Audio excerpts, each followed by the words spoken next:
make sure we're on. I think we're on, I think we're good. Yeah, we're up. Ladies and gentlemen, welcome to Over the Top live in Dallas, Texas. We are kicking off with a Razor Classic match between the Avant Guardians and Dark Side of Heaven. I'm going to be posting the link. We're looking forward to this one.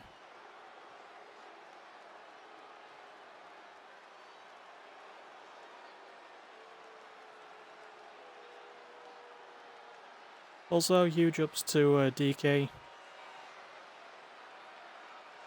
with the incredible logo.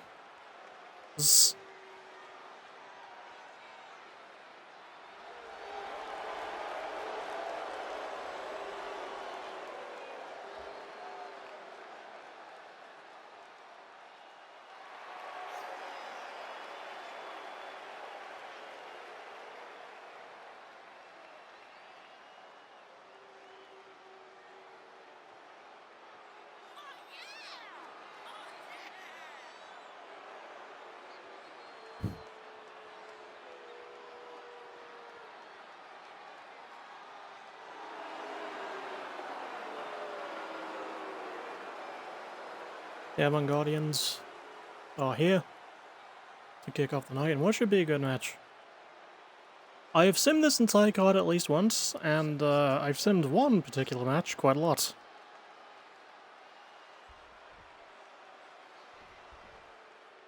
So yeah, this should be good shit.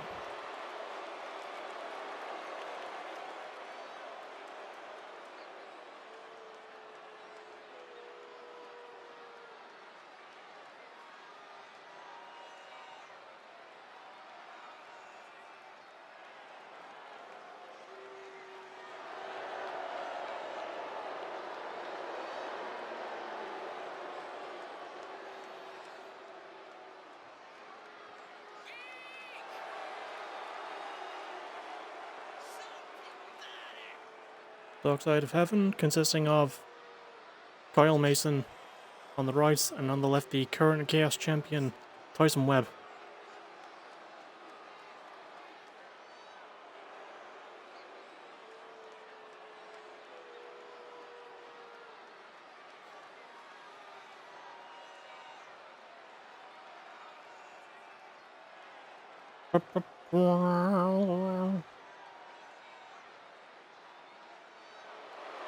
Where's my remote? There it is.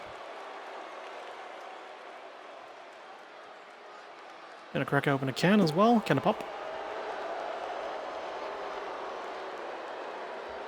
Even though I've got some water and a cup of tea, I want a can of pop as well. It's my fourth one of the day, because I'm responsible. Fucking hate it though. Jesus. I don't like it. I hateth the heateth.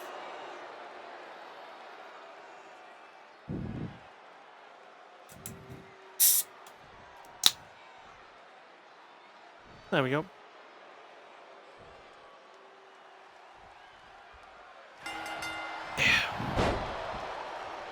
Strong start from Kyle. With that clothesline picks TJ up. Nice catch from TJ. Worth noting, TJ and Iggy former PBW Tag Champs. And despite the amount of times that Dark Side of Heaven have been a tag team and been in tag matches, not a lot of success as a tag team. No tag gold for them. Tyson is a two-time singles champ. So yeah, we'll see what happens.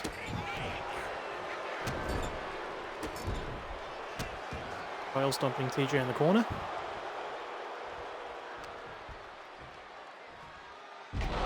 Oh, huge spinebuster. Also, I've got to make an update to the Razor Classic bracket thing really quick. Unless I did it already? I didn't do it already.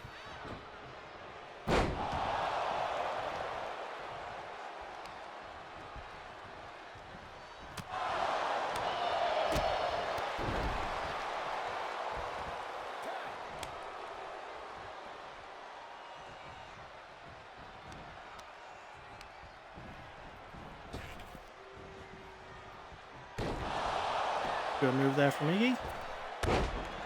There we go, update made, because I meant to do it sooner and I just didn't. First pin. Also, I didn't know Tyson was tagged in, so all 4 men had been in this match. Mark that on your bingo cards. Pardon me. The extreme combination there.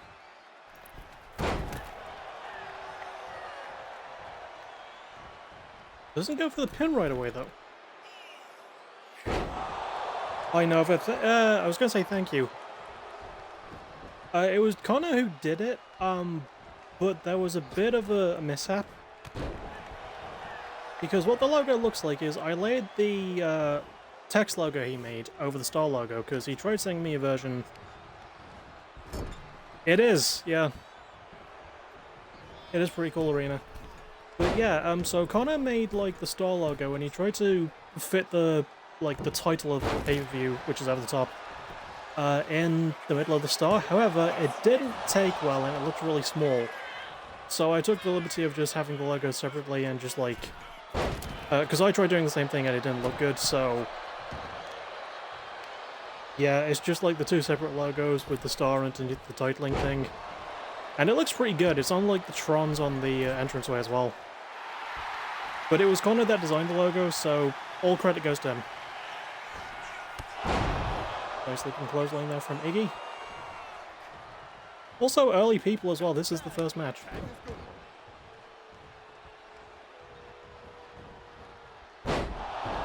Oh, Kyle right into that DDT.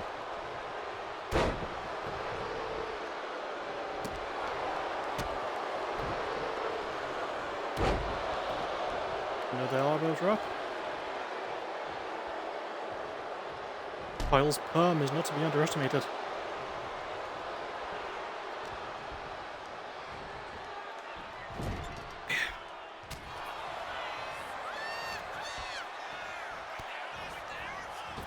Knee to the gut. Famouser. I learned about a TV show the past few days. What's it called?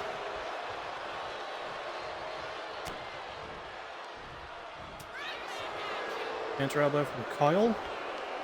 He goes for TJ's waist from behind. Sidewalk slam. The Goes Wrong Show. I know of the Goes Wrong Show. I've never watched it, but I've seen like clips and bits on YouTube. Because the entire gimmick is like it's like a theatre play, but shit goes wrong on purpose. And I think the actors aren't told that things go wrong. I like Kyle taking advantage of the longer reach to get over TJ's body there for that.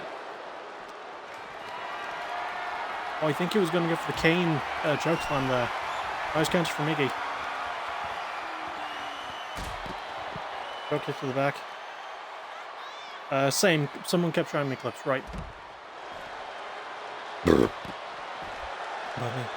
And that Jeff Hardy dropkick to the groin. Legal. Legal in this match. It is Extreme Rules.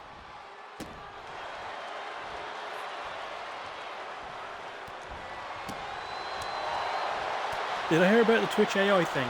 No, I don't think I did. I tried to avoid anything to do with AI.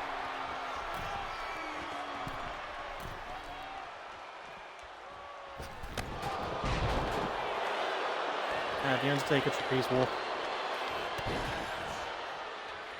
And break it there from Teach.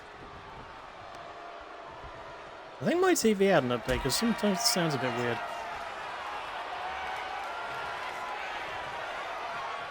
And I'll probably sort that when I can. Unless it's just my ears behaving weirdly. Ooh, 2 count there. They're training AI on streams if you don't change a setting. What setting will that be?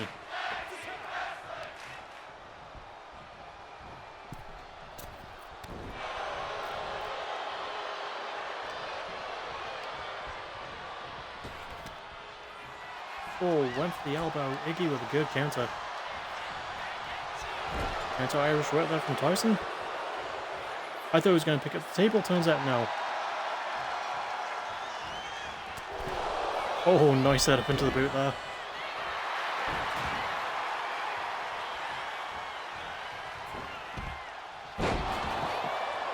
Solid DDT. I think it just says if it gives permission. I don't know. I'll find photo. DM it to me when you find it on Discord. Nice neck breaker. Oh, Connor already did it for me. Okay, so I'll just go find that settings. Tyson throws the bin in. That almost landed on the back of TJ's head.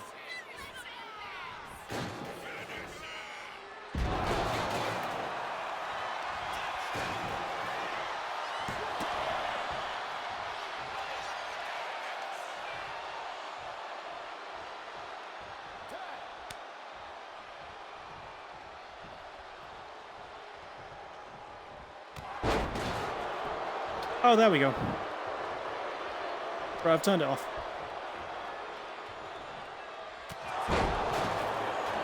I assume I just click it off and that's that.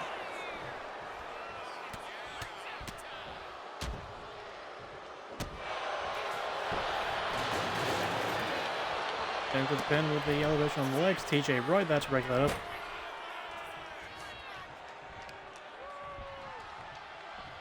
I assume that's all I had to do was turn that off. Let me just refresh the page. Yeah, no, we're all good. All right, thank you, Nova and Connor, for telling me about that. Also, that is Dark Side of Heaven's tag finisher. They advance in the Razor Classic. Holy shit! Didn't expect that, to be honest. I had Avant Guardians winning that.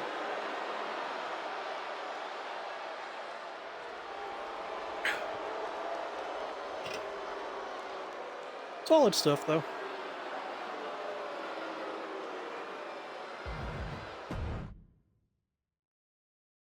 Yeah, honestly, Connor, thank you a lot for that. Next up, Whitney Wolfwood versus Heather Storm. I'm going to be doing predictions all night. Fuck it, I'm going for Whitney, but we'll see what happens.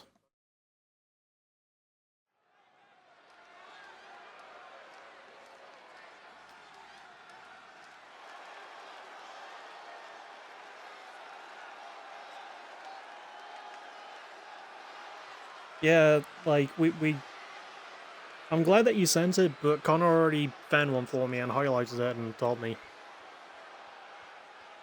But you sent the one of, like... Yeah, okay. I'll just read the full thing, because it's bullshit. Training for generative AI. Allow your channel content to train generative AI content models at Amazon. Turning this off does not opt you out of Twitch and Amazon using your channel's content for other purposes, described in the Twitch privacy notice, including using AI-supported Twitch features that benefit the community. How, exactly? By facilitating streamer growth and monetization, such as real-time sponsorship campaign assistance, viewer discovery such as recommendations, and community safety, such as auto-mod. I did the link and photo as it just sent you straight there, yeah. Oh, I didn't notice you sent a link. The link thing didn't pop up for me, like, properly. So I just opened a new tab and went to the settings and did it from there. Then again, Discord's been having trouble the last couple of days. Whenever you post a link, it doesn't show, like, the thing it's attached to fully. So, like, on my end, I just got you saying the word this. I didn't notice the link, and then was the picture of you... the picture that you sent of the page, highlighting the bit that, like, Twitch is... fucking themselves up with. I'm so proud of this arena, by the way. I think I did a decent job. Honestly, like, as always, all credit goes to Connor for, like, the pay-per-view logos. But it's up to me to make that shit work, okay?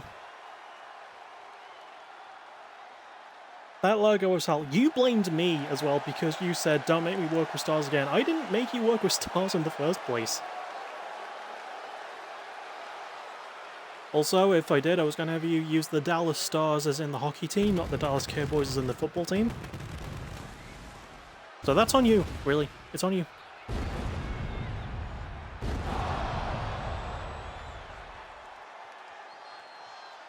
You should have stopped me. I didn't know what you were doing. You didn't tell me. I just asked you for a logo. You're the one that took care of the rest. What about the Dallas pose?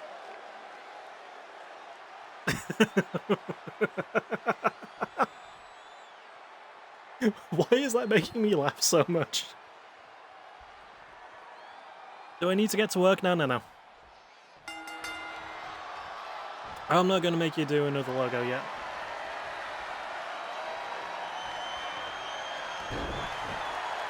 I'm going to check where Reverend says, do not make a logo. I'm just going to check the city it's in. It's in... oh, Stuttgart, Germany. Don't make me a logo, dude. Seriously. At the very least, don't do it right now.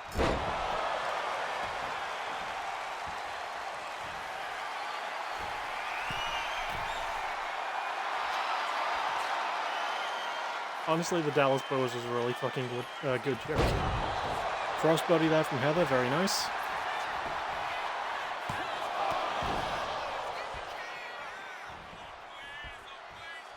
That shit been done. Don't does it. Don't does it. Dimmer do it, okay? Doug Dumbass Dome says, don't make me a Dimmer Dam logo right Dimmer Dam now, okay?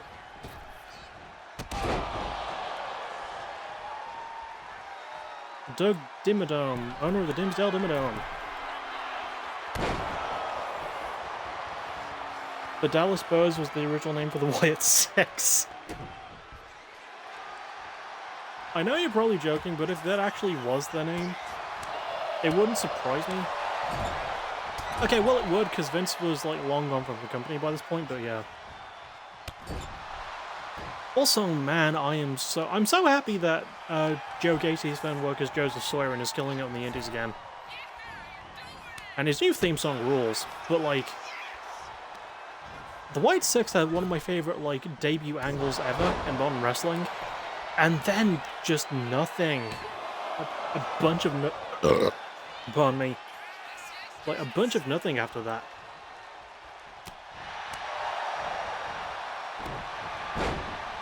Nice backbreaker there from Whitney. But yeah, I felt so bad for them.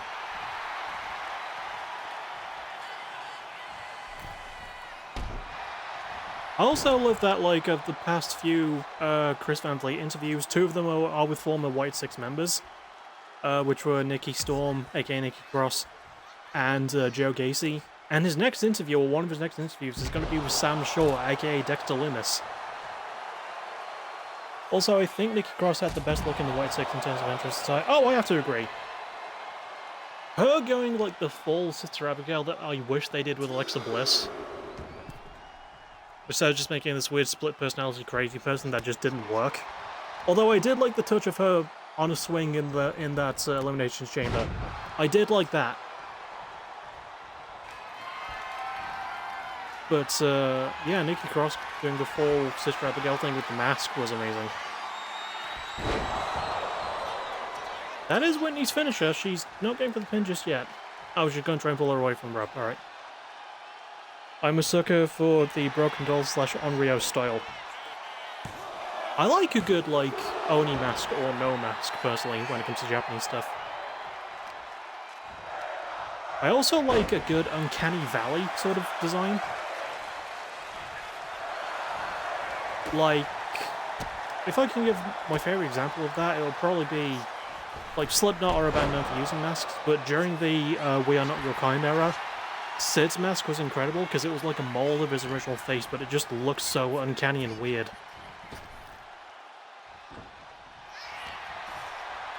And that was an era for good masks. I'll just say it, it's probably the best masks that they've ever had, collectively.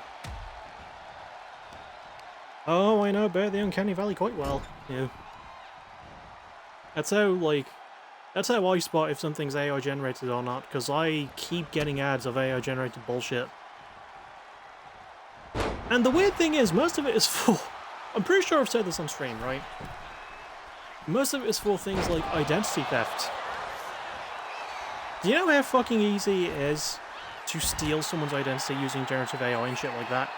And these are people promoting identity security by using adverts that are AI generated. There's like one where they talk about the fat cat, and there's obviously like AI generated, evil looking cat in a suit with a big grin in a chair. It just looks bad. And also weirdly distasteful, because the first advert of them I remember seeing, it was like this posh setting, I'm assuming somewhere in England. And it was like two women. I don't know who one of them was supposed to be, but the other one was supposed to be Queen Elizabeth. And the imposter was this biker dude who had horribly misspelled tattoos and logos on his jacket. The Uncanny Valley knowledge is mostly seen with an OC that I have the DK nose of, at least. There. Kick out that from Whitney. From Heather, excuse me. Oof. Moonsault didn't get it. Yeah, I get those ads quite a fucking lot, and I don't know why.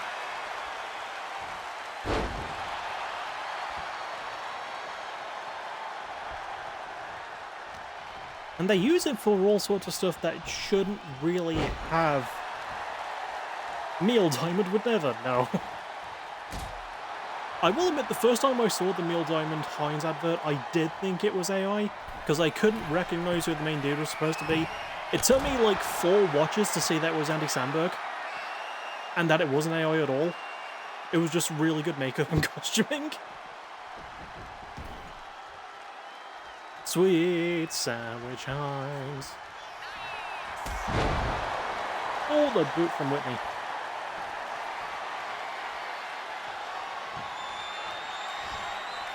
That's got to be the end.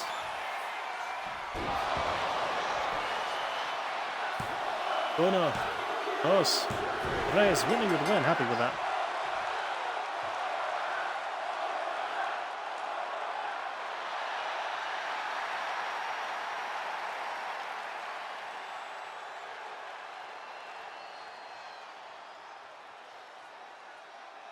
Adding that to my vocabulary. Adding what? The sweet sandwich Heinz thing. Speaking of like adding things to vocabularies though, recently, because I watch a lot of comedy channels on the old YouTube, there's a lot of shorts. As in comedy shorts, not people wearing shorts, although sometimes they probably do. Next up though, for the Limitless Championship in a steel cage submission match, Rika Matua versus Caroline Swift. Anyway, as I was saying, Neil Diamond would never, whenever ads use AI. That's a good one to use. But, like, yeah, there's this really fucking funny sketch channel called Paid Vacation, run by a guy named Zach Townsend, who is hilarious. Really good stand-up comedy he does as well. Real stand-up comedian he is, too. I don't know why the fuck my words got twisted there. Anyway. He did, like, this mock political scare podcast a bit with someone, and at the end of each one is the punchline, "Scared yet? You should be." And that has entered my vocabulary recently. I don't know when I'll be able to use it, but it's such a funny thing to keep in the back of my head. Scared yet? You should be. Speaking of scary, God, Rika Matua is. Speaking of political, Kent Benface was robbed. Didn't he actually get, like... Was there an election where he got, like, 7,000 votes and the other person got 300 and something? Or am I getting that mixed up with something else?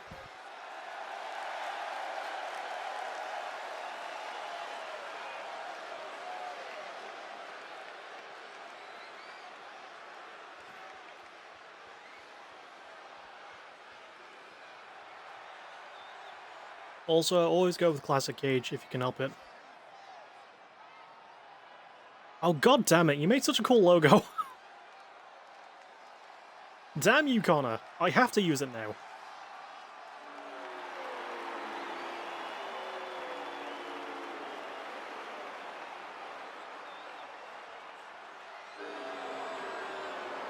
I will say the R looks a little bit cut off.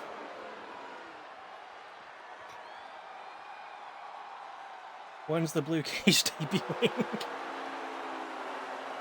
You know what? If there's a necessity for a cage match at Defy the Gods, I'll use one for that.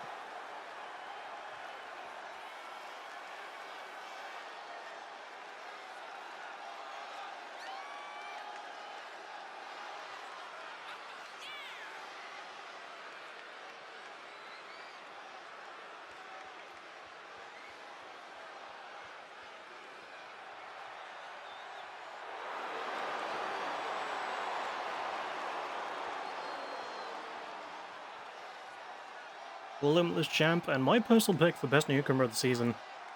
It is the image you wouldn't send if I didn't. Oh, right, okay. That's fair. I guess I'll just use it then.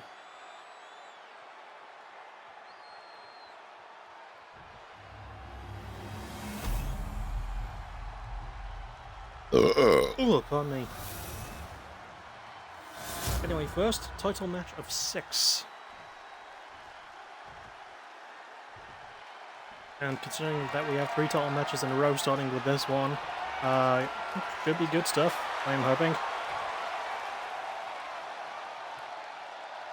So, which gods have been defied at Defy the Gods? I used the Stuttgart football team's colour, but used the red as bloodstains. Oh, so you did. Oh, that's a good detail. Also, I always picture it as the Greek gods. Like, this alternate universe where Perseus, who was sent to kill, like, a bunch of former gods, actually, like, wakes up to the knowledge that the original gods actually tainted the new gods, or something like that, and turn them that way. So Perseus is like, okay, I'll defy the gods to send me to kill the ones that were done in by the gods anyway. Strong start from Caroline. Sweet Caroline. Going for a Fujiwara early, or some sort of arm lock. Let's get it from Riku.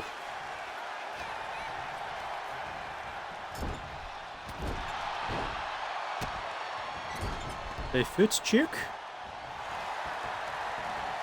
And remember, the only rule here is to win by submission. No escape, no pin, no counts out, no knocked out, no DQ, just submission.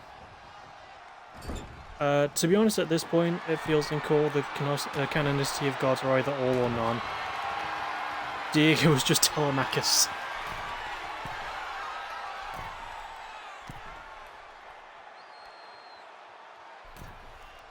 Oh, Riku going for something big off the middle row. Oh, Samoan drop.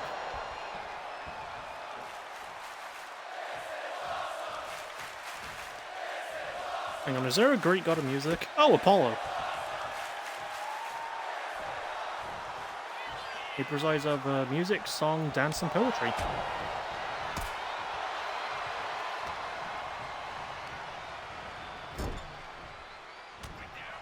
It's Telemachus, but from the Odyssey. Oh, the Tash Captureplex there.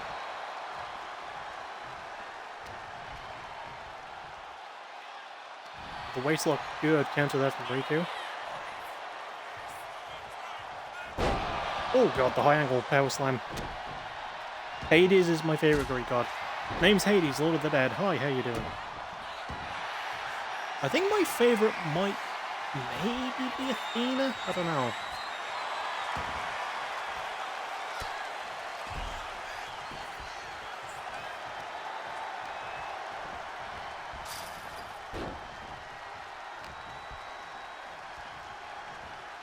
I don't know what the term for... I don't know what the word for gods is in Valerian, but, like... I don't remember much from Game of Thrones these days, but I remember the term of Velo Morgulis, and the response is Vela Dohyrus. And Velo Morgulis is all men must die, Vela Dohyrus is all men must serve. So I'm trying to figure out what men would be. Sorry, what gods would be. I always imagine Hades as somehow more socially awkward as Nova. My favourite depiction of Hades is in Skin Game by Jim Butcher, one of the Dresden Files novels.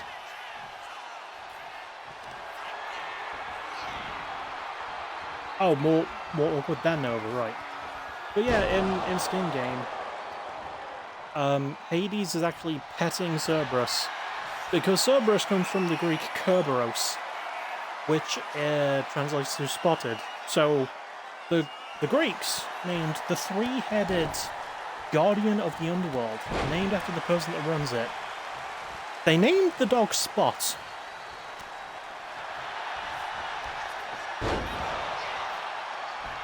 And that's real. Another Samoan drop there, by the way, from Rika. She's landed a few of those. Oh, big headbutt to the gut. It was to the gut, although Caroline sold it as if it were to the head. Going for that chokehold, that's one of a few matches. Caroline escapes. Clothesline! Clothesline! I will say when I sim this full card, the first half was pretty good, second half not so much. Hopefully, like, we just get an overall really good card. Free kick enters the power bomb. I've got Caroline retaining, by the way. Slight fact, I banned the diving headbutt on my cause. Why is that?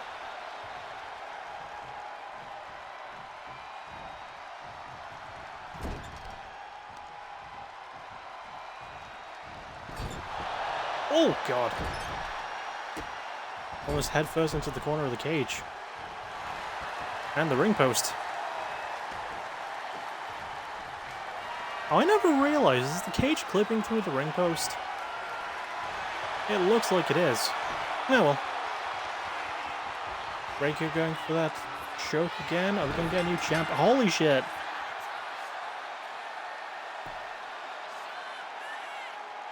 Ever since Andrea lost that belt, it has changed hands at each pay-per-view. I don't think anyone's retained it.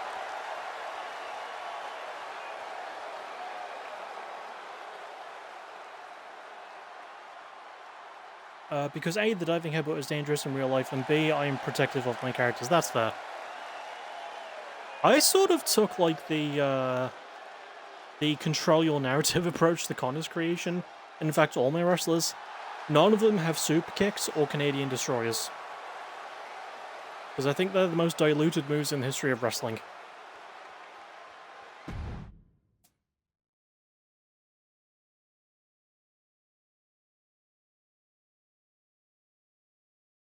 Next up, though, Caesar Stone versus Nova Matthews for the International Championship. Will Caesar get his first ever bit of singles goal? I don't know. I've got Nova winning, so we'll see.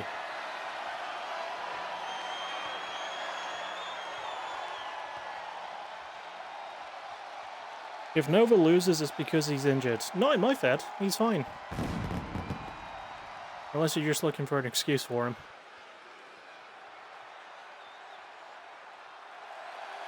Gonna feel weird if Caesar wins. Like, I like him, and obviously, you know, he's my wrestler, but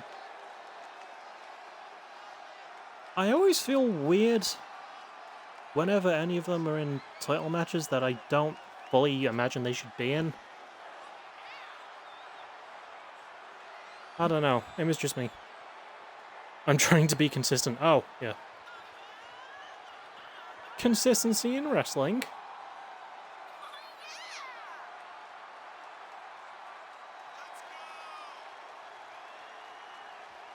Speaking of consistency, do you ever feel like Dave Meltzer just gets bored and gives any fucking match 5 stars?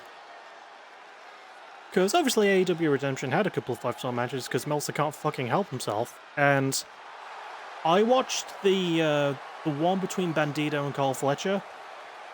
It was alright. I wouldn't give it 5 stars.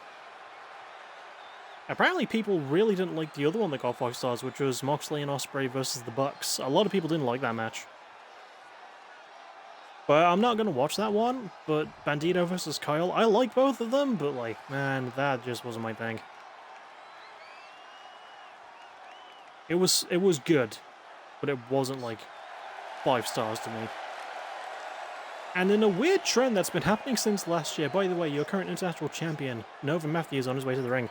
But in a weird trend that I noticed since last year, Meltzer has really gotten into multi-person mayhem tag matches and given them 5 stars. Especially if they're for Lucha promotions, specifically CMLL. Who needs story? Just get 20 men and have a bunch of spots. Who cares?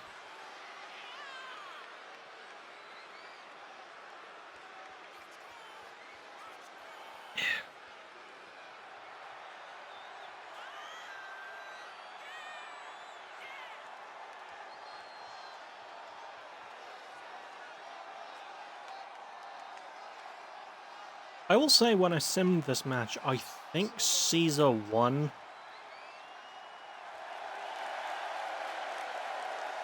If he loses, his cats will be disappointed. Poor cats. There's nothing worse than being disappointed by a cat.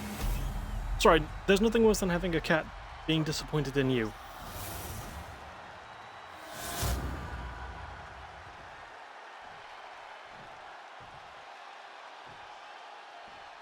And I've had people disappointed in me. It doesn't hurt as much as a cat being disappointed in me. And I disappoint a lot of people.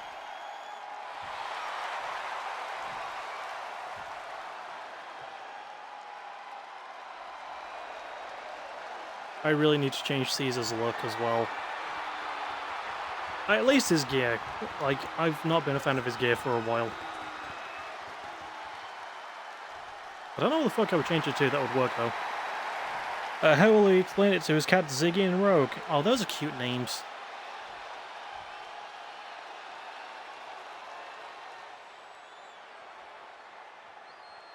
Those are cute kitty names for cute kitties. And the ceremonial ref showing the belt to the people who are going to be fighting for that belt. And she holds it up high, the Tamina referee, even though again, she's not the one I picked. I always pick the black bald dude, and he's rarely in any matches. I'm all for variety, but if a game says I can pick a referee, I expect that referee to be in all the fucking matches. Come on 2K, get your shit together, I'm doing the work for you. Bronx out with some chain wrestling, Nova going for the waist. Rear waist lock. Sorry, headlock. Because Ziggy Stardust and the X-Men character Rogue. Ah. I guess Rogue. I don't know where I was going for Ziggy. For some reason I was thinking of Dizzy from Starship Troopers, which isn't correct at all.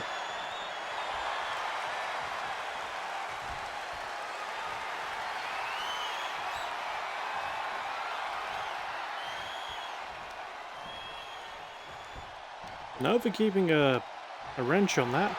Keeping a wrench on the head. Nova's a David Bowie fan. Based.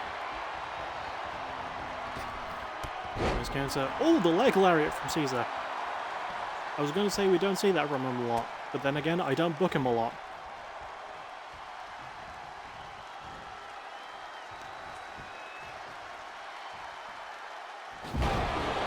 Oh shit, just fucking... just yeeted him into the ropes. Is he gonna do it again? Oh man, I was hoping he would.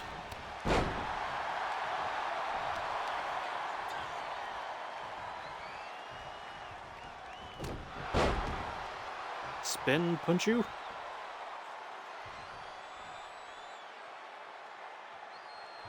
Anyway, if you're looking for Caesar's gear, just dress him like John Spartacus. I don't want to do that. I already had him tagged with John Spartacus. They were tag champs together for a bit, actually. Underrated run, I think.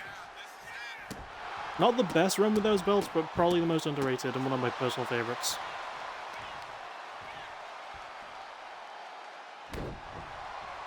Knee drop on the arm.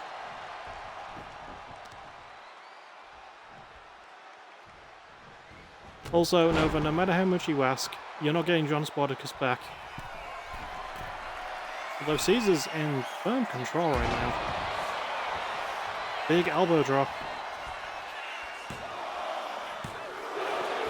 2 count, Nova kicks out.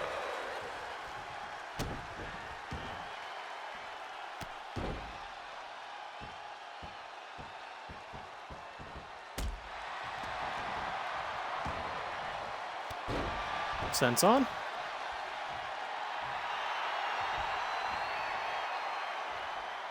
To be honest, I mostly do it to annoy them. I know you do, it's really funny. I mean, I wish we could get him back too, because I miss John Spartacus.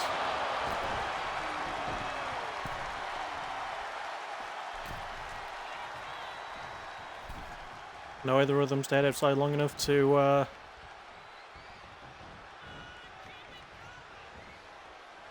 trigger the 20 count.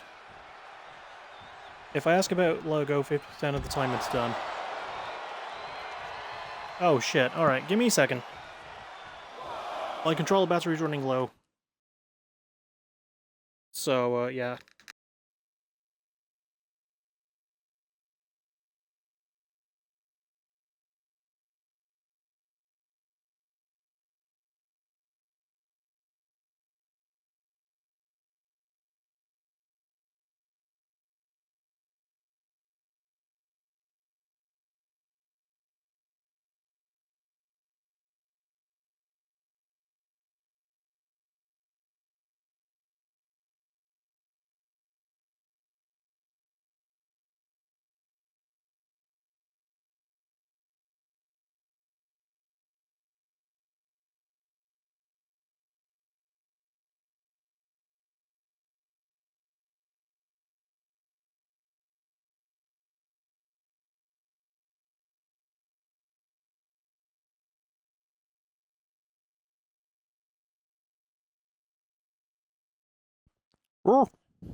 Okay, we're good.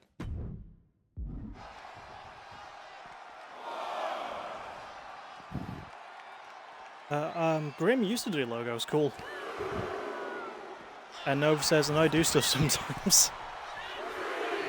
That's funny to me, because my Instagram bio, like, the last thing it says on is, I make stuff sometimes. And you don't follow me on Instagram, to my knowledge.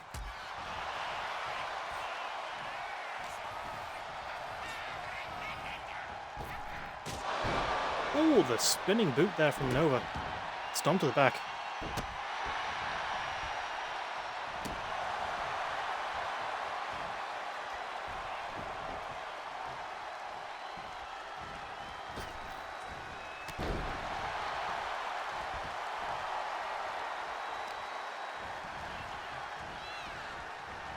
Stomp on the arm. I'm just gonna check something really quick. Okay, good. Alright. Changing the battery, I didn't know if it would have selected to a to one of the wrestlers. Because that's happened before. I just wanted to check. No, it's just that Nova is kicking Caesar's ass.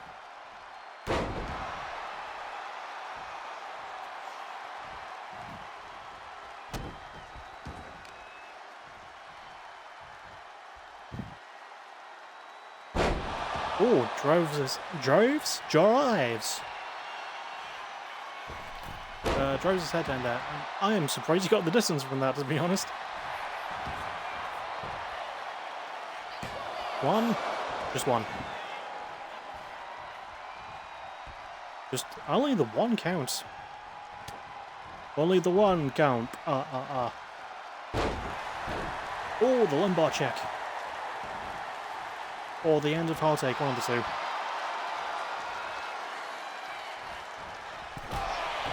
Went for the clothesline, Caesar counters. Looking for the Stonecutter.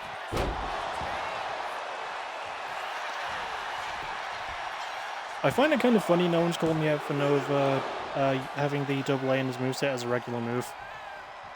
Honestly, like, considering that the amount of moves that wrestlers have that are just like finishes but they use as normal moves. Speaking of which, the Stonewall. Nova's hand is under the rope. Okay, he kicked out, but still.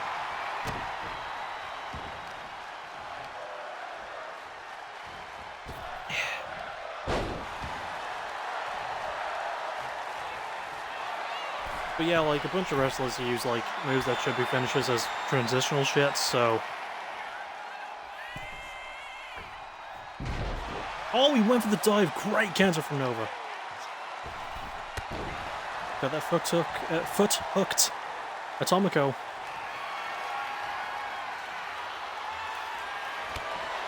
The knee trembler.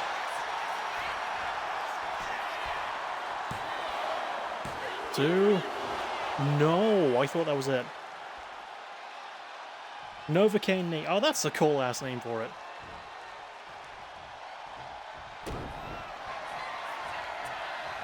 This might be the actual one though.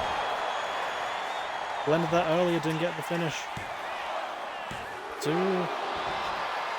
No? Okay, this will be the end.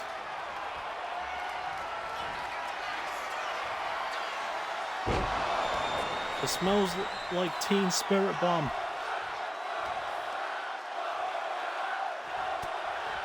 And Caesar's no selling.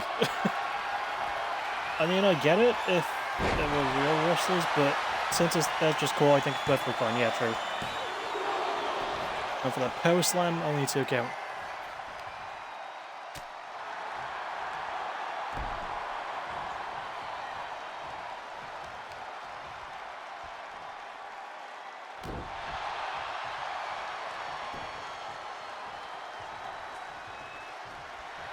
Oh, he's setting up the javelin. Great counter from Nova. Gets him with the clothesline.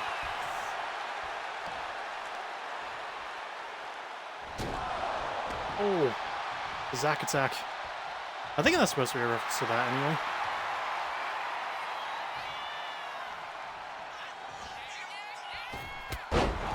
Oh, the DDT.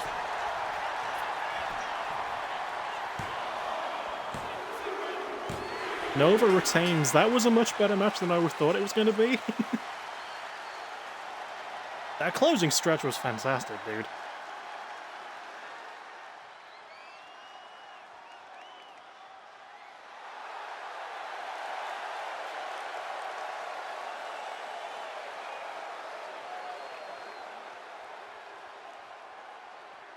The RFD curse broke quickly for him. Good shit, honestly.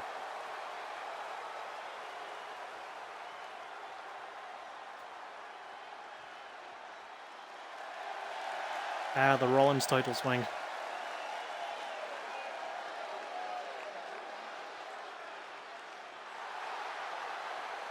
That's more than 3.5 stars game. Get your shit together. Next, for the Women's Tag Championships, we got Seth Evans versus Black Venom as Billy Gunn's theme plays. He's an ass man. Why did I pick that from the jukebox? Like, it took fewer belts. It's always fewer when you use plural. It took fewer belts for him to retain than Jade and Diego.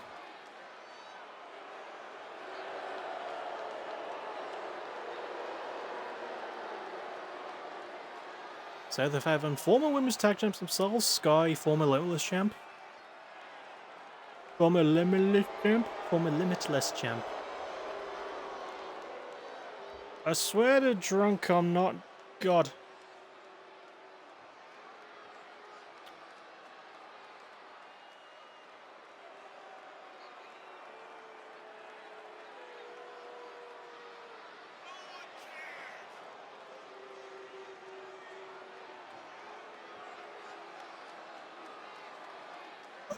Hopefully? Hopefully. I tried saying hopefully like at first, and my voice just went all squeaky. Well, no, as long as Turtle Rain and Call continues. The best surprises always sneak up from behind. So Billy got second verse.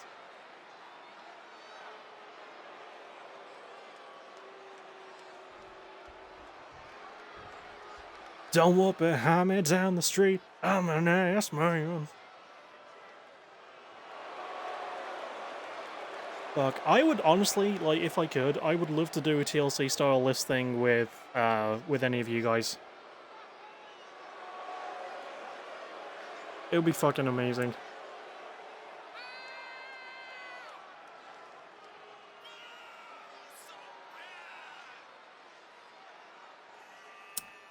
Also, your current Women's Tag Champs. Enjoying a solid reign, we got Black Venom. I'm down depending on what it is. I think, like, weirdly, I have an idea. Best matches in my Fed. It would require you to go back through a lot of shows, though. I do have top 10 lists, top 10 videos I've made of, like, favourite matches from Season 3 to current day. Because I couldn't do the first 2 seasons because they weren't streamed on Twitch. With the exception of Fight the Gods 2. And I didn't put my stuff on YouTube at the time anyway. But I've justified this by saying that Season 3, because Season 3 was the first one to introduce AVW as a brand, so I consider Season 3 the true Season 1, if you will. But we're on Season 8 now. So. Top 10, Diego versus whoever, end of list. I mean, I do have a Diego match on my planned list. Because Diego's really good at wrestling, it turns out.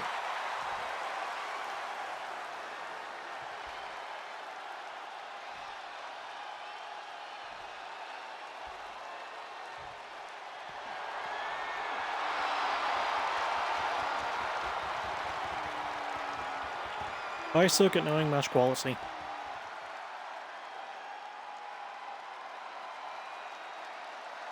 I mean, look, whenever I do match ratings... Yeah, Diego versus Ray, that's the one I have in mind. Honestly, that would be my 10. That would be my number 10, because if I'm going to show anyone who's vaguely interested in this stuff, like, a match from my Fed that I think could get them into it, that is the match I'm picking. It's also such a good bloody match. Yeah, suck at knowing match quality, like, so do I. Strong start there from Sky with that super kick to Lava Cara, though. But yeah, like, whenever I do my my star ratings, it is entirely based on personal preference and opinion. I wonder who's going to be who in terms of TLC, like, who's the Sullivan? I think, in terms of just being naturally funny, I would have to give that to you, Nova. I think you would be the Sullivan.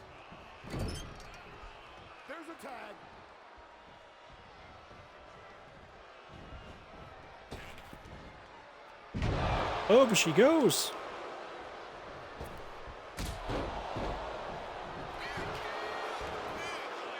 And going for the first pin. Kick out just after 1. Also, I think Cameron's the only woman who hasn't been in the match yet, although she should be, by this point. There we go, all 4 women have been in the match. That's a shot, take a shot. I usually feel like I try too hard. Honestly, Sullivan sometimes does too, but that's offset by him just being incredibly charming and seeming like a nice guy to be around. Much how I judge you, to be honest. I don't know who I'd be. You wouldn't be Luke. Because Luke just has the worst takes. I think you'd be a bit like... I was going to say you'd be like Pete, but I think I'm a bit more like Pete. I don't know who you'd be like. Oh! Sneaky shot there from Lava Cara. You rarely see that stuff, but I think you would probably be... maybe... if you were Luke, you'd like TNA in the 2000s. I think he'd maybe be Ollie, I'm not sure. Maybe Ollie, maybe Tempest?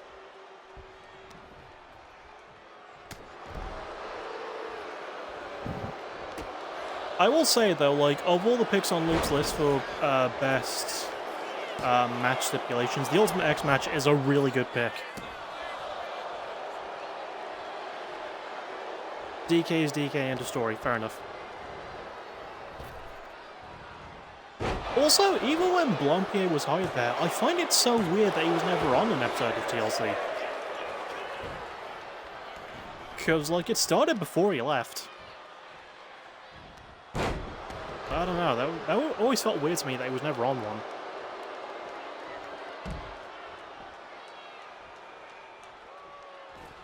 I'm special. You think you're special? You do. I kind of get where Luke was coming from with the Monsters Ball in there. I like that moment mostly because, like, Luke is a known hater of the I almost said harsh environment, Jesus Christ. That's what I call the Elimination Chamber. But Luke is a known hater of the Elimination Chamber gimmick match. And I love the conversation of, like, This match has cupboards in the match! Yeah, but I bet they could have a drink if they wanted. Nice slip out there. Sullivan's reaction made it amazing. No, no!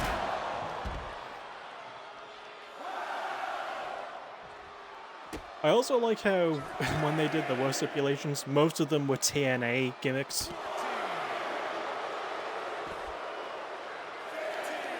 Oh god, my bestie's trying to call me.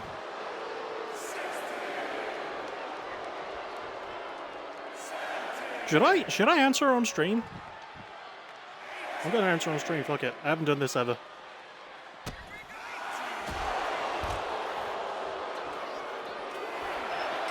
Hello? Hi. I am streaming, yeah. I am streaming.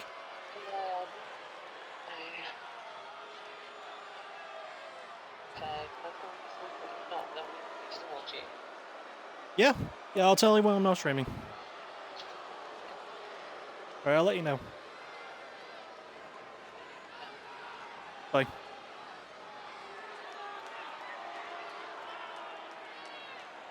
She knows I'm streaming as well. I sent her the link to it and everything. Also, correct me if I'm wrong, did that match end in... Did that match end in a countout? Who won? I didn't see it.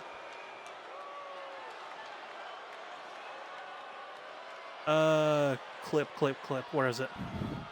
There it is.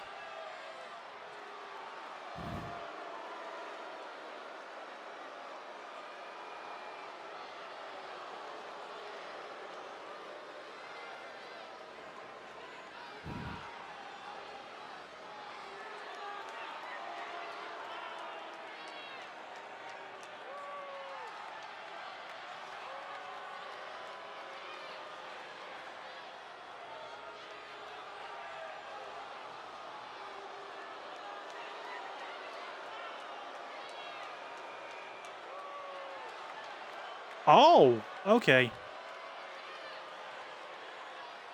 So I just saw it. So it was nearly a double count out. Sky made it into the ring just as the 20 count hit.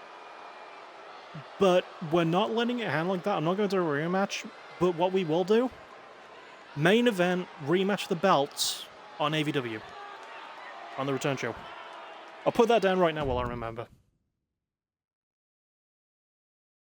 TLC ideas, top 10 fighting game characters. I want to do that so badly. I've actually wanted to do best fighting game finishes for a while. Anyway, next up, Cal Valen versus Reika.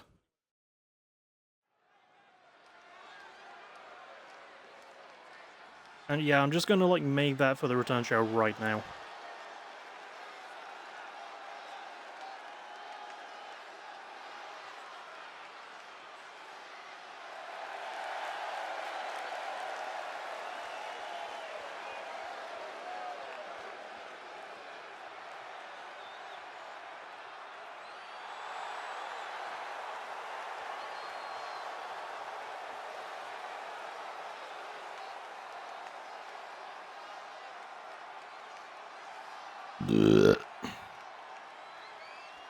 Would we have a rule of characters not originally from fighting games are ineligible? No.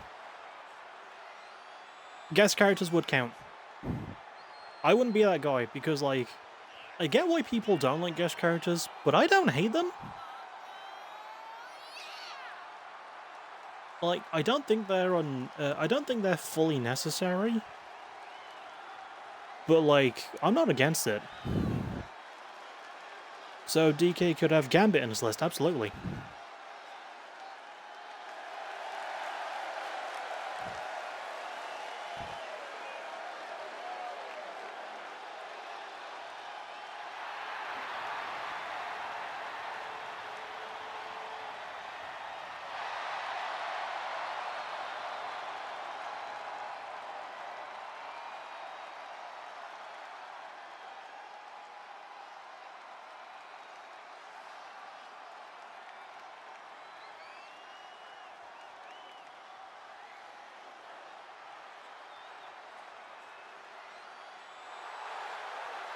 I also like the fact that while I was on the phone with my best friend, I completely missed the count out of that women's tag match. To be fair, mine would be a weird list. I think mine would be 2. You know, that would just be the list, actually. Best guest characters in fighting games. I don't think that would be weird. I feel like if that ever takes off as a full thing, eventually we have to get someone from the Yo Video Games crew on the show. Preferably Max or Kenny, because I like those two the most. Simmons and Steven I also enjoy, but like Kenny and Max are the ones I like the most. Anyway, Cal Valen, one of the best to ever do it, is in the ring. Reika, who's become a really good singles star. Difficult to put down, also in the ring. Well, on our way to it. Like, who else would have Testament from Guilty Gear or Chris from King of Fighters? That's fair, that's fair. But yeah, I do the TLC thing. I would too. I just need friends. I am slightly iffy about doing that because technically it is a podcast and I hate podcasts with a burning passion. Would we record it? I think we'd have to find a way to.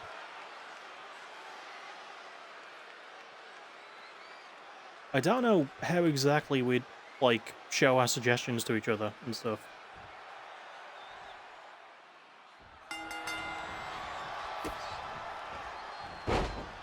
Strong start from Reika with those kicks, although I noticed that she instantly ran for the corner, which I think means she wanted to go for a cutter.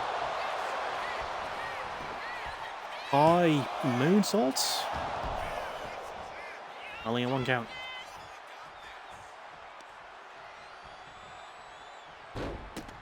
But it's our podcast. It's the Communist Podcast? What would we even call it? Chairs, listen, tables? I don't know what we would call it, to be honest.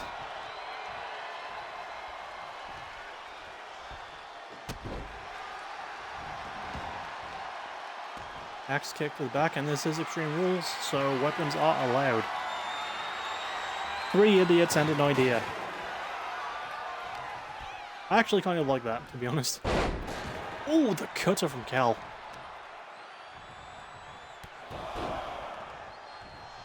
The knees. And it looks like she's kneeing ahead on like the edge of the bend. That was actually a good looking shot. A small boy, a boy and his dinosaur. I legit miss when Jack Perry and Luchasaurus were nicknamed A Boy and His Dinosaur. Jurassic Express is solid, but like A Boy and His Dinosaur was just such a fun name. I get that they shortened it. I don't fully agree with that decision though.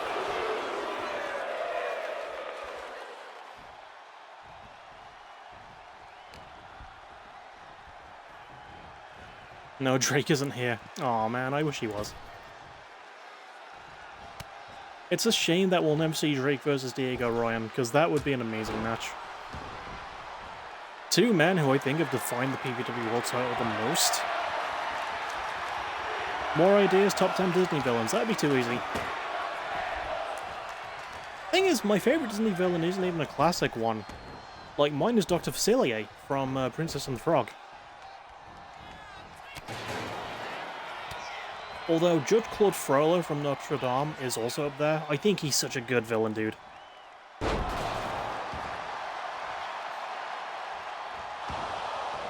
Not even a 1 count before Reika kicked out. And there's no rope break, because it's Extreme Rules. Cal sets up El Tabo. Mine would be from the animated series, so Balos and Glomgold would be there. Balos is good. Glomgold, I don't remember what he's from.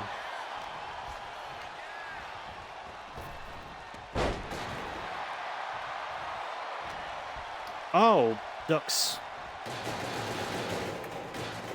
Yeah, I am so behind on the fucking DuckTales stuff.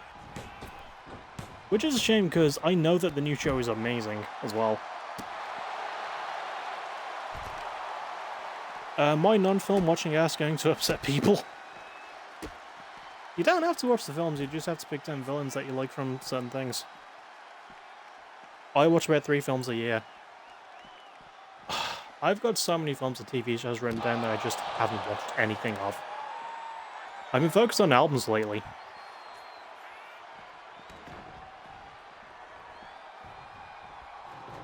Rolls through.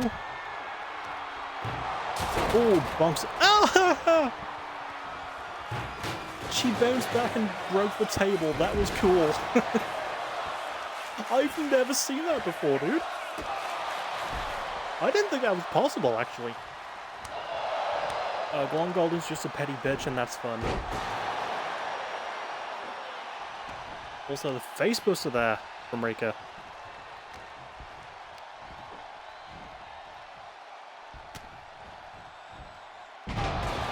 Oh, God, that was onto the broken bits of the table. The high as fuck cutter there. Top 10 reasons Jake is homophobic. I'm not. Oh, she just ran right into that destroyer. Okay, sure.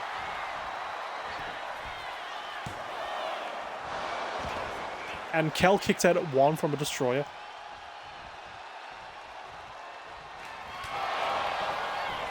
Oh, Rika brutalized her with that knee. Is that going to be enough? Only a 2 count.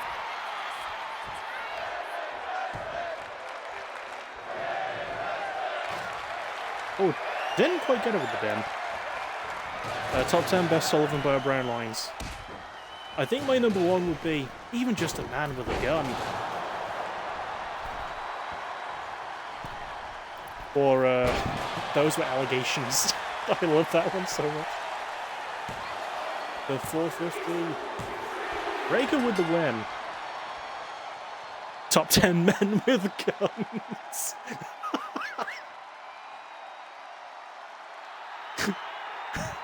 God damn it, that got me. Okay, we're halfway through the show now, by the way.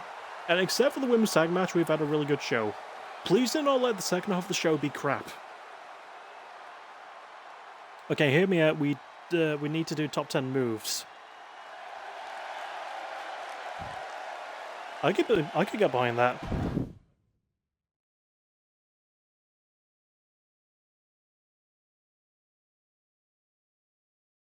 I am a sucker for the knee-based things.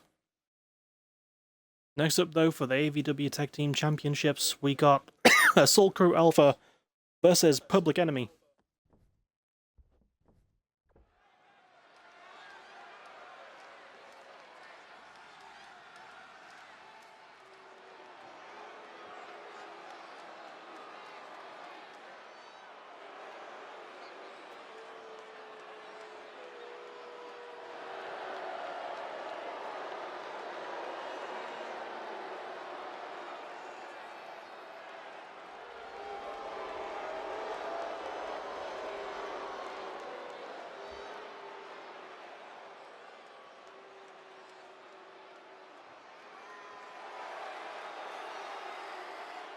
Assault Crew Alpha, who won last year's, not Golden Path Race Classic. Jake Peralta, top 10 Nova Matthews moments, number 1 moment. I'm too asexual for this. Number 1, fuck, I've been gayed. You all know when you've been gayed. But yeah, last year's Razor Classic winners didn't get the belts, and they were on AVW then as well. Number 3, beating up the guy that tried robbing him.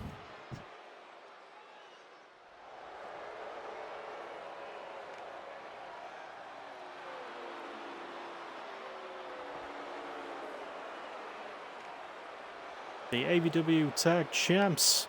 Richard Miles on the left, Akiko on the right. Akiko, let's not forget, started this year off pretty strong by winning the Capture the Crown match. Didn't win a title from it, but still. Top 10 core tag teams. Oh, that would be fucking amazing. Specify men or women's. I think it would just be men though, because like I focus a lot on my women's tag division. So, and I don't know a lot of feds that do. I feel like top 10 AVW versus PVW matches would be more long-term compared to Nova. Yeah. I agree there. And, like, I watched pretty much all of them, so I've got, like, first-hand knowledge. Viva la Commonwealth, bitch! I mean, if we're talking women's tag teams, my favourite is the Kingswomen. If we're talking men's, my favourite is the Blackout Veterans.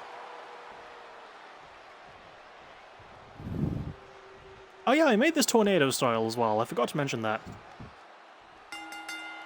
So we're definitely not going to get any fucking countouts. Moonsault there to Marcus. Oh, I love that that landed at the same time as the pile driver.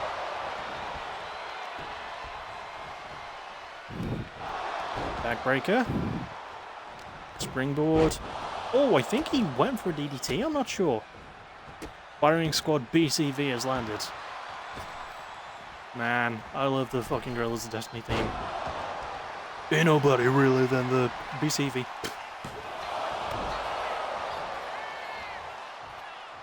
Guerrilla Tactics. What? It's the coolest that Tongaloa has ever looked, which is weird to say because Tongaloa fucking sucks as a wrestler, dude. Oh, went for the moonsault and kicked the top of Marcus's head. Mikey and Pisto, yeah. The Highwaymen, they were called.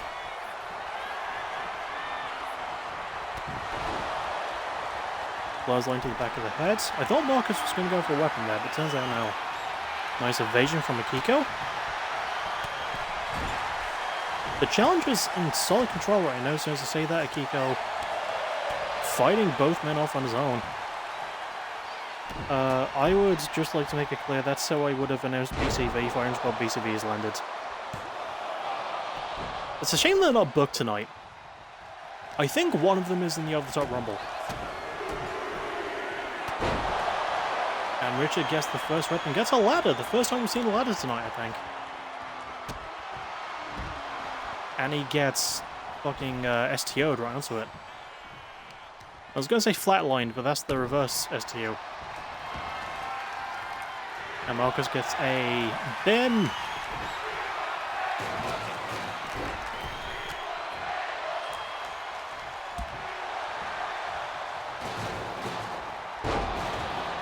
Huge high angle neck breaker there.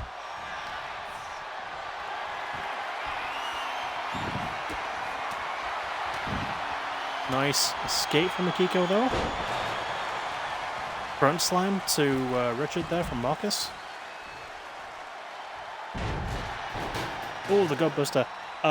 You could probably get away with the top 10 men and women separately, PW and AVW separately also. True. Top 10 worst Diego Rey moments. Number 1, his Hollywood Animal career. He was great as Johnny Cage. I actually want to play Hollywood Animal. Oh, Akiko got powerbombed right into the candlestick. It's showtime, you Connor Gates. Big dropkick there. Oh, foot DDT right onto the chair. Mojo played it. Diego was the worst. Diego was the worst man ever in it. Really? What did Diego do in Hollywood Animal? Because I know that the point of that game is to, like, do the most heinous shit and make horrible deals just to keep, like, movie production stuff afloat. Hollywood Animal Diego was a racist pedophile. So it's true to life for actual Hollywood producers then. Good to know. The champs seem to be in control. Richard puts the chair in the corner. Is he going to throw Bellamy into it? No. House call. Whose house? I always find it weird to say that. Yesterday I was watching the segment on AEW where Hangman burns down his first childhood home. He's my favourite babyface. Oh, that was almost it. We almost had new champs. Why is Akiko doing a marathon around the fucking ring, dude? Oh, and he got blackmailed because of his drugs. Oh. Whose house? My house. Get out of my house. You broke in. The double black mass there to Marcus.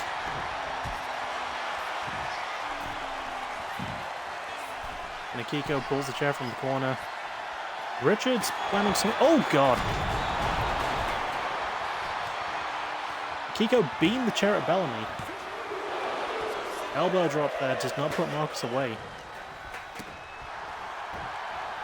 I do have the champs retaining. Akiko clotheslines Bellamy to the outside. Who's he going for? Elbow drop to Marcus. That's the second one he's eaten in a row. No, we should do it. What, a bunch of drugs? Oh, we threw him over the table? I didn't know you could do that. DK, if you mean breaking into my house, don't.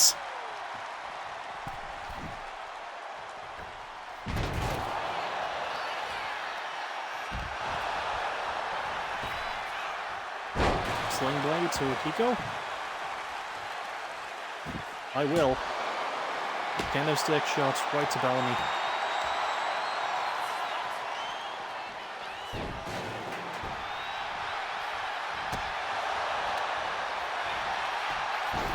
Oh, good counter there. Schoolboy. And Richard was glitching out in a weird way.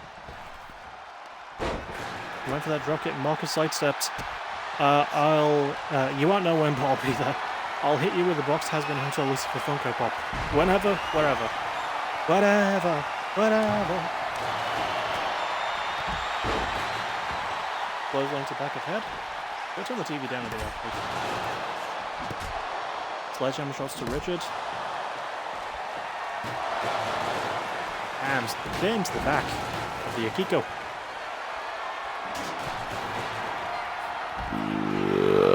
Pardon me. Shotgun dropkick. Looks at the wooden bat 5 centimeters to my right.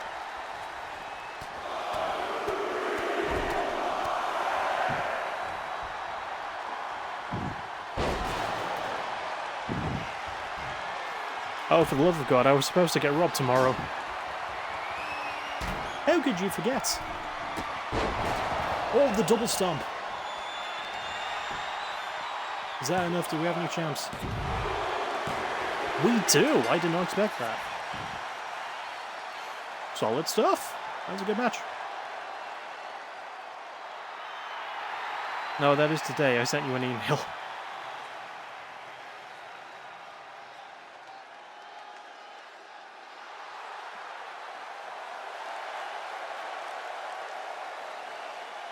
Have I been wrong about my title predictions?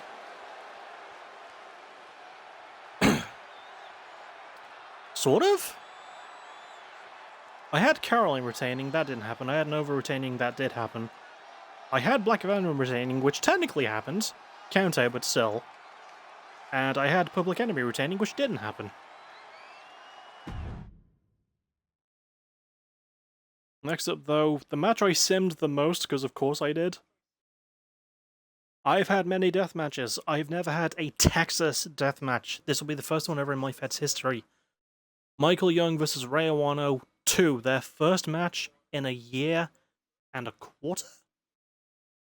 Yeah, a year and a quarter. They last had a match in May 2025, so yeah.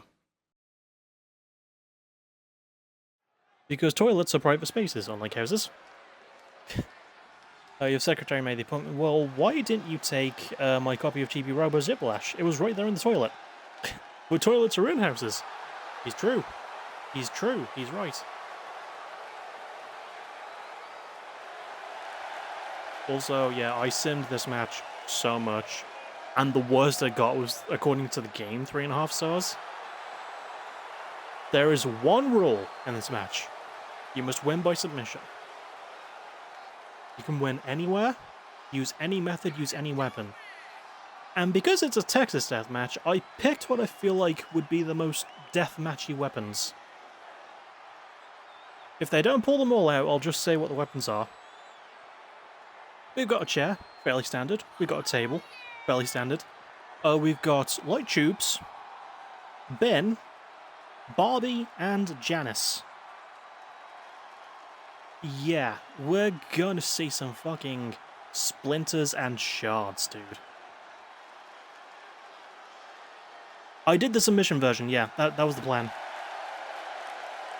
I usually do Last Man Standing. I don't like the Last Man Standing. I actually tested it a few times with Last Man Standing, and didn't like it that much. So I stuck to submission because, like, it was just better. When's Death Daddy versus Your Daddy? I had to ring announce that. Wait, who is Your Daddy? Because Death Daddy is Mikey, obviously, but who's Your Daddy?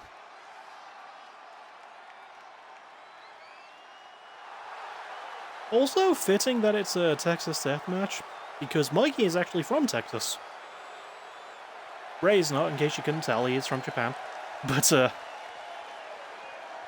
obviously in his name, Ray.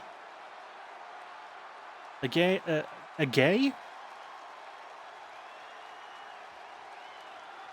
Did you think I was the right gay guy at the wrong place at the wrong time? A guy in M/PWF named Zacho. The way I face palmed and pinched the bridge of my nose when I accidentally said the word gay. Look, I haven't been sleeping much because it's a fucking heat wave. Me and Gates knowing that if a specific thing happens next match, what cool step can we can do?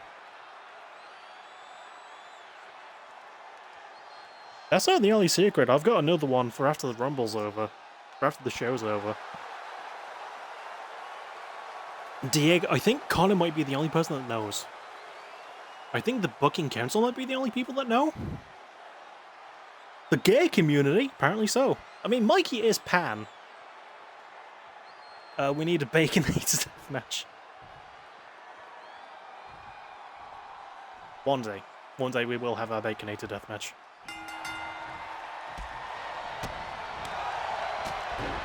Strong start from Ray with that combo.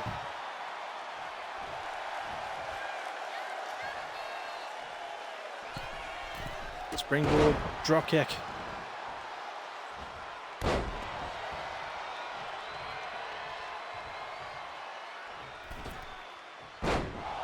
Went for that tope, didn't quite get it.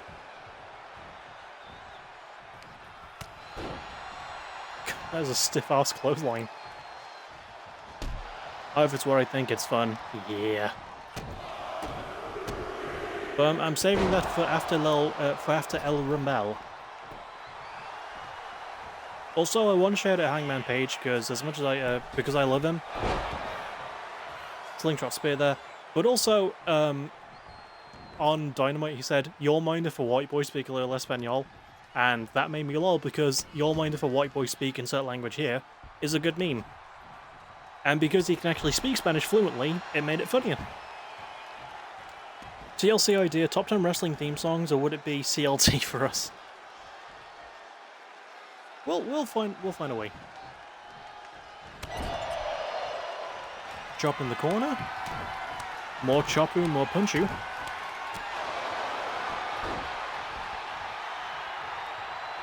I have a controversial opinion when it comes to best wrestling theme songs. I get the people of Stone Cold Steve Austin. I do too. I think he's one of the best ever. If you ask me what the best, like, Cletus Lamato take, fucking hell. Good old CLT sandwich. But I like Stone Cold Steve. Oh god, Ray with the bat, Mike with the light tube. Several hits with it. But I like Stone Cold's theme up to a point. I think his Sting is probably the most iconic in history. Also, that knee busted Ray open. I think the Sting of the Glass Shattering is the best Sting in wrestling music history. I think the actual song is not that good. Like, the basic chuggy riffs, the da-da-da-da-da-da, wow, da-da-da-da, it's okay. The Sting is what sells it, but like the actual song, people never really pay attention to. There's not much to it. Make way for the Prince, make way for the Prince. I love Callum Newman's. Callum Newman. Oh, well, yeah, I know that name. I was trying to figure out where I heard it. I don't know if Austin's thing would be in my list. I don't know if it would be in mine. I think it would be there for, like... I think it would be number 10 and no higher.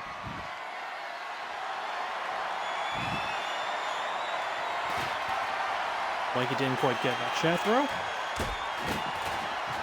Come for the bitch slap, as you gotta do. How about B-Team's Battle Scars? I do like that theme, to be honest. That was a much better theme than it had any right to be. Ray opening Mikey up with the combo.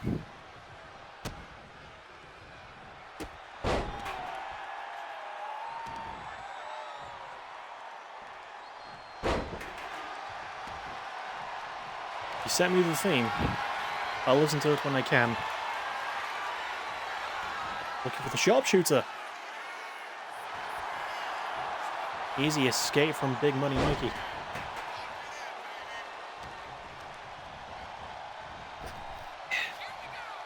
Taz capture Plex. Very good. Very good. Looking for the Kuji Katami.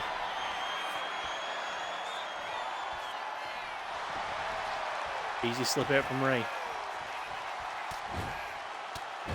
And people have to remember the last time they fought, Ray went for Mikey quite hard in the beginning. Oh! 585, Jesus. Looking for the armbar and leg lock combo, maybe?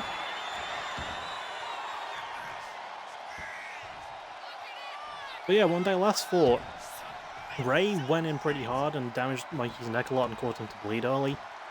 This time, Ray's been busted open early. We'll see if Mikey's busted open later.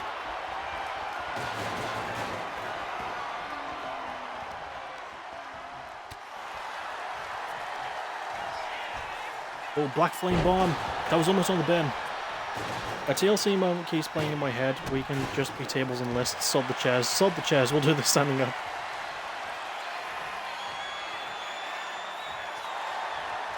Another easy escape from Mikey.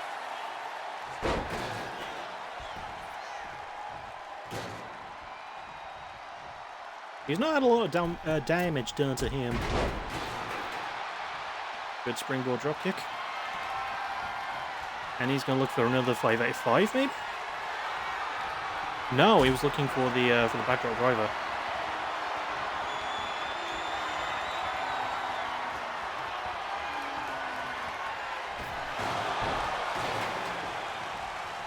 Coach Ray right in the road. Ben. Then a few minutes later, Sullivan spit tea and is like, oh. I think I remember that. I remember when him and Adam did, ooh, the lariat! But I remember when him and Adam did the fucking, what was it? It was an episode of House Rules. I don't remember what game they were playing. But, like, Sullivan had to... I think it was Battle Shots, but, like... Oh god, the bin. Mikey's been busted open. But I think it was Battle Shots, and Sullivan got drunk, and like around that time, his Edinburgh show with Rosie, like the grubby little knits comedy duo that they are, was supposed to go on, and they didn't know that he was filming that with Adam. So he probably showed up to Rosie incredibly fucking drunk, and it was probably really funny. No Nova after Nova puts Diego in a top spot on the list. Oh, looking for the GTS. Was caused him to fall on the bin. Mikey rolled out though. That's not going to help him. His falls count anywhere.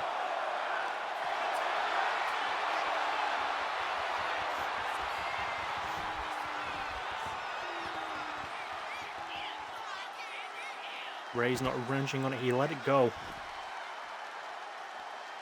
He's going to pick up Bobby. He is.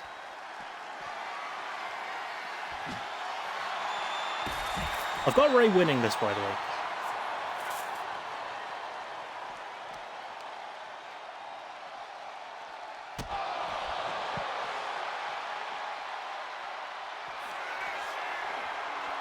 Oh, there it is. There's the backdrop driver.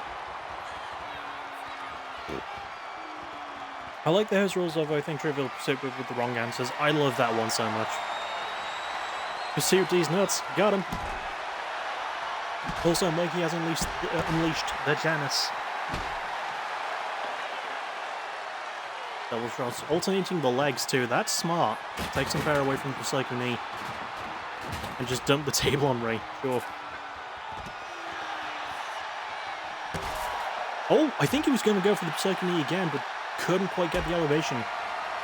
Power driver? Powerbomb. Swings him around. Is that what Zachary tells Nova before bed, before getting reminded he's still asexual? I find a way every stream to get one. You've always got to get, like, the prerequisite D's nuts joke at some point.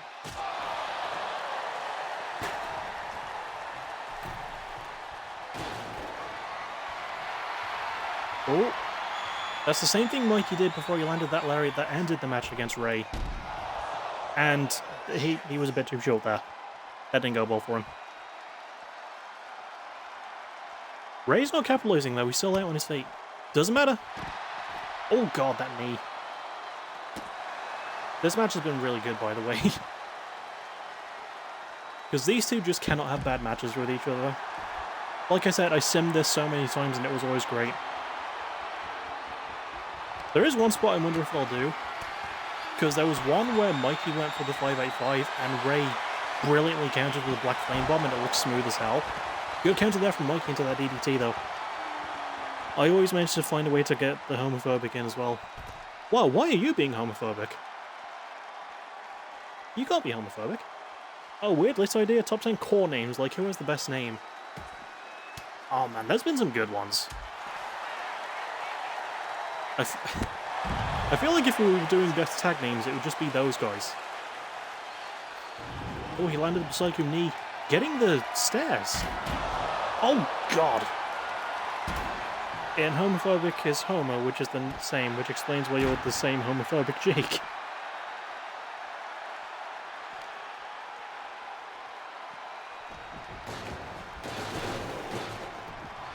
Mikey's fine? No, not so much the Bulldog.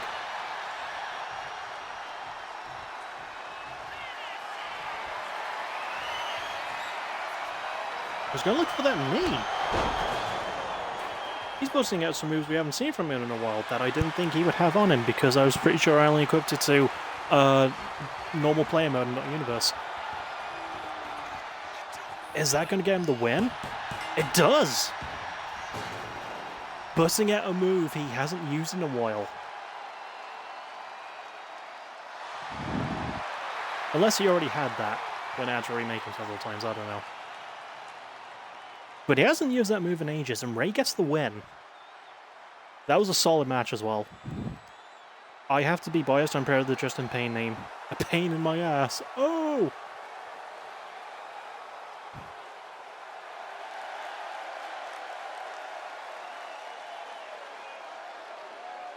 This has been a banger card, by the way.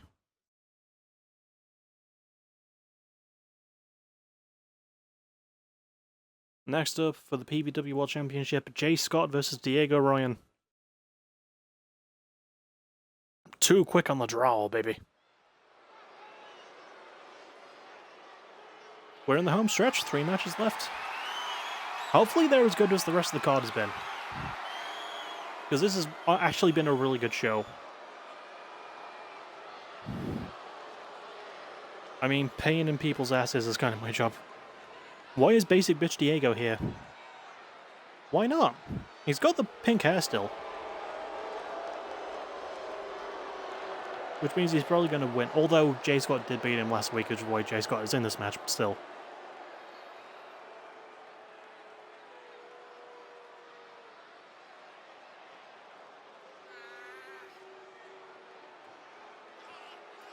Let's not forget that Jay Scott, I think, has an unbeaten streak so far at Over the Top. In Season 6, he beat Jacob Nitro for the vacant PBW World Championship. In Season 7, he won the fucking Rumble. And in Season 8, he's fighting for another championship. Let's see if he can do the same thing. Jay bought to squash him again, like the savior.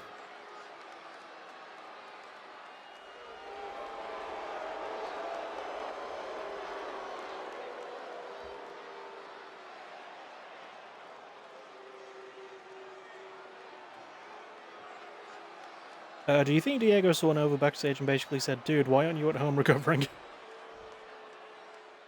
To be fair, his match with Caesar was pretty brutal. There wasn't any blood, but it was still solid.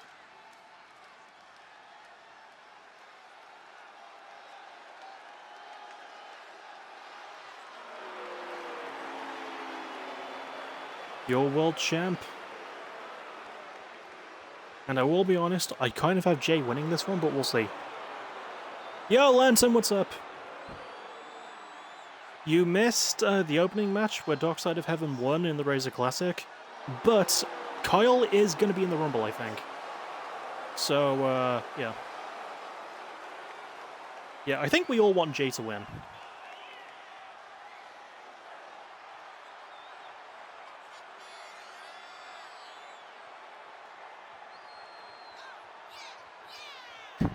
Come on, Jay, I need a hero. I don't. So I've been, like, sharing this in Discord, really. But I think I have my favorite album of the year sorted, which is At Least It's Almost Over by a band called Jacob the Horse. And the album cover for that, and the cover for the album, obviously, looks sick. I found out the reason why. It was done by someone named Jesse James Dean, who has been an animator for over 10 years, and did storyboard work and animation for Bob's Burgers. So the dude, like, knows his shit. Wait, DSH won the Razor Classic? No, they won their match in the bracket, but, like, the tournament's still in early goings. No one damns me except me. I damn myself. Yeah, no, they haven't won the Razor Classic, but they won the match that they were just in for in the bracket. That belt fits Diego, but he has no need for it now. It's such a good-looking belt. I think it's probably my favorite-looking title. But honestly, like, all the belts look great.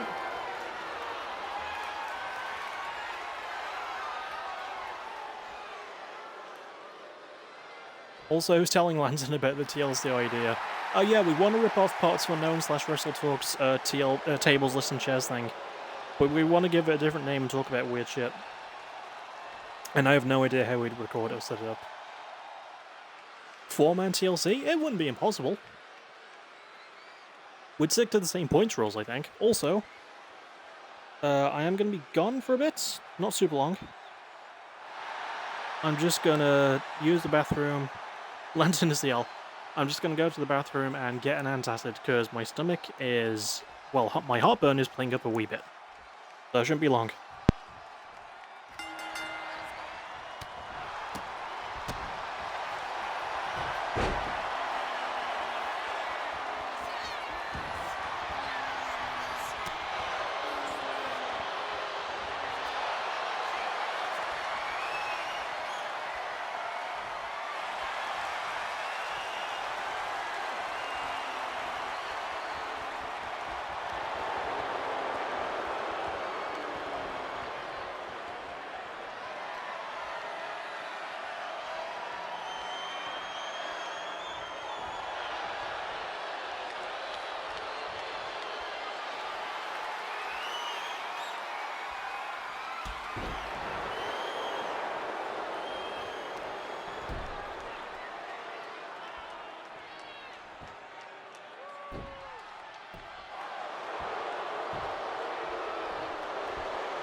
I'm back. Calm down, Pinkhead Fraud, doing the flying arm bars in 2 seconds.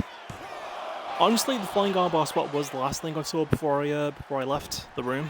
So, yeah.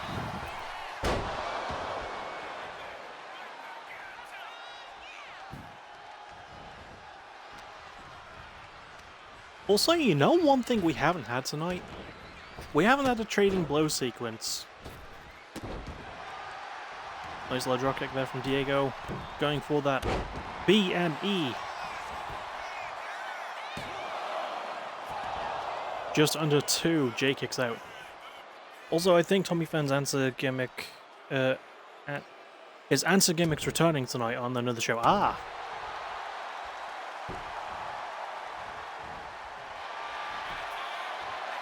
I mean, he did say himself that, like, Heavy Metal Fan thing didn't go as well as he wanted it to.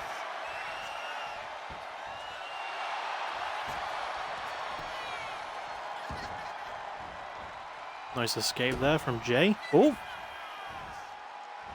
Brainbuster! 1, 2, kick out. Gonna likely look for the ace of the deck. No, the house call.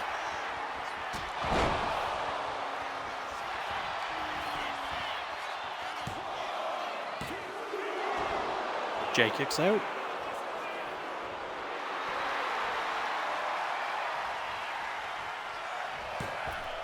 Handspring. Lariat. The Royal Flush. Jay rolls out. Diego goes up top.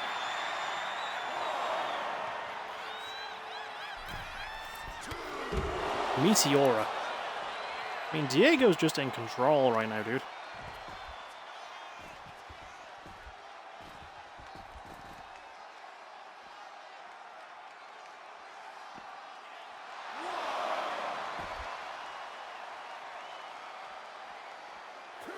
This is something, there's another thing to add to stuff that happened in between signing and debuting in PWN. It's a long-ass list. Jay was in control, now it's Diego's turn. To be fair, Jay put Diego away pretty handily on BBW. Oh, thrown into the steps.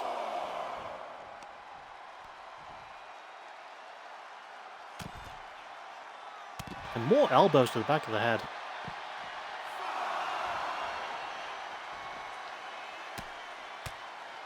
Ground and pound, Jesus. Diego's been training with the fucking Death Riders, apparently.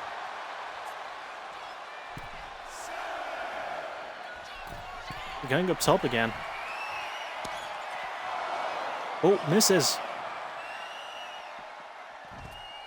This might be Jay's chance to capitalize. Yeah, Diego seems really pissed off. So does Jay with that taunt, honestly. Oh, didn't quite fully get that. Oh, God. That was a nasty German suplex.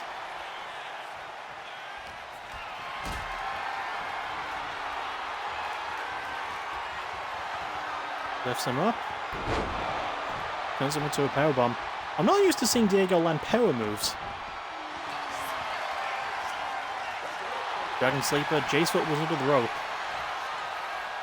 Diego's angry. Did he not get heart attack concerts again? Apparently not. Oh! 2. No. That was nearly it. It was the elevated version of that move that helped Jay win the belt on PBW.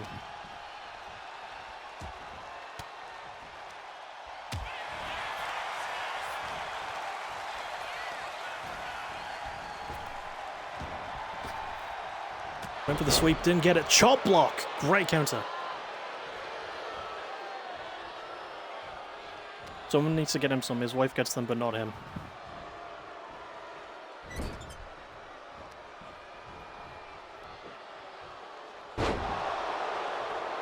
Oh, is Jay gonna do it? Is he gonna win it the same way he beat Diego? The sequences, I know.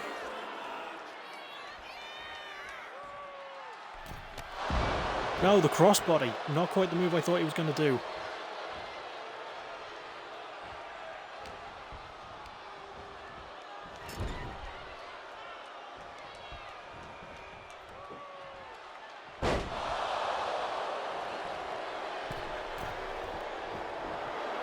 Now is he going to do it? There it is. That won him the match. Is it going to win him the belt? Is he going to be a two-time world champ? 1, 2, no.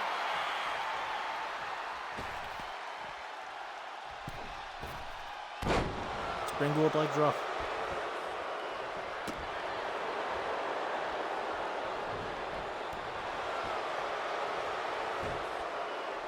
My favourite middle right move might be the blockbuster. That is pretty good. Elbow drop. Balls into the outside.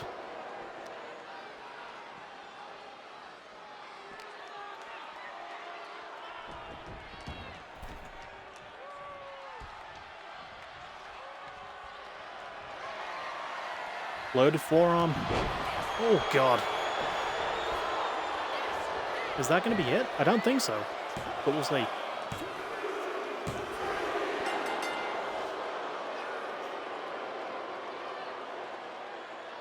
It happened. We got what we wanted. Jay Scott is a 2-time PBW World Champ, baby.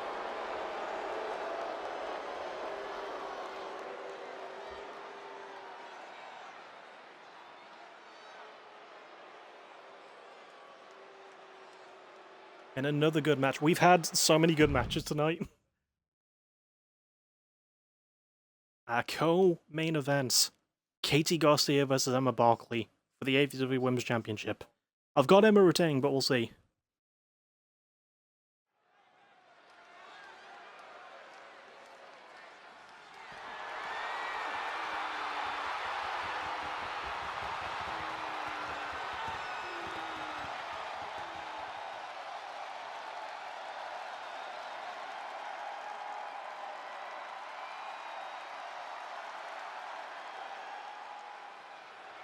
When's the Rumble? It's the match after this.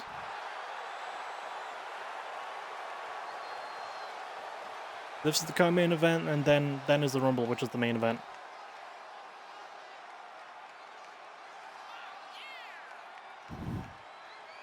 It's weird that Katie and Jay both had the same journey to Over the Top as well, because Katie beat Emma on a weekly episode to get the match here, and Jay beat Diego on a weekly episode to get the match here as well.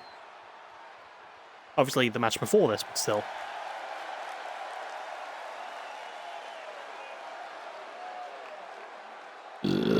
Pardon me.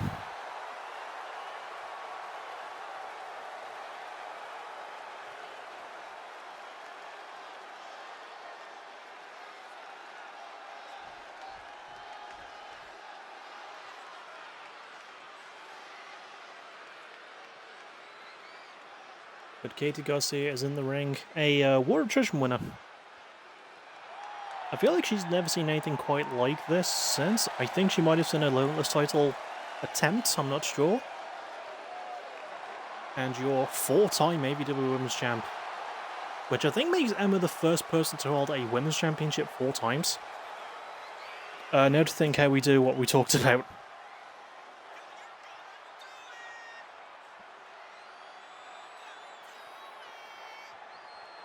The Crash Out Memory Maker.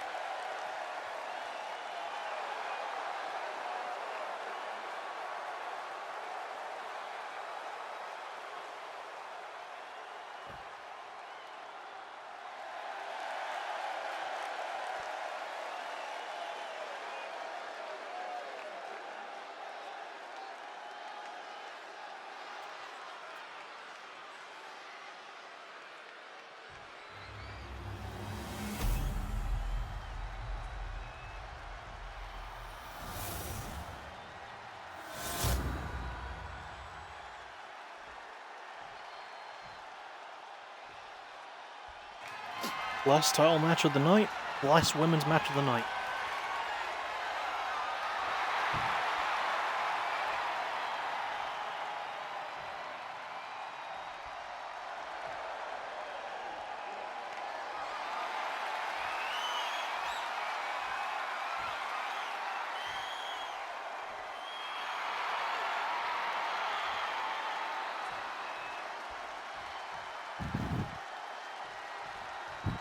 Challenger Katie Garcia, champion right there, Emma Barkley. Do you think that's too far? I think you've gone too crazy with that as an idea, man. Although I actually like the idea of Diego going not full crash out, but maybe like depressed. Like whatever the fuck Johnny Gargano's doing right now, but much angrier.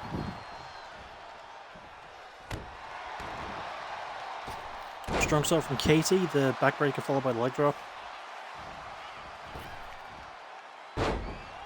Sitting senton, that was right onto the fucking bum-ass Diego. I would be down for that, dude. But that was a senton onto the Jimbus, and Emma covered her arm. Bum-ass Corbin Diego. Oh god. We give Diego lower thirds that just say horrible things. Katie is in control early, though.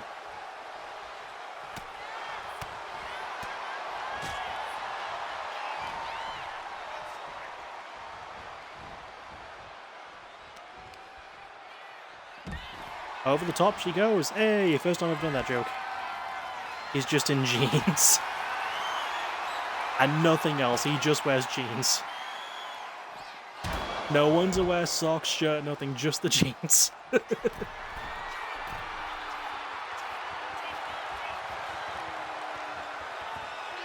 Katie with a good axe handle there. Also, a ladder has been brought out. I don't think we're going to see that being used. Katie gets a table.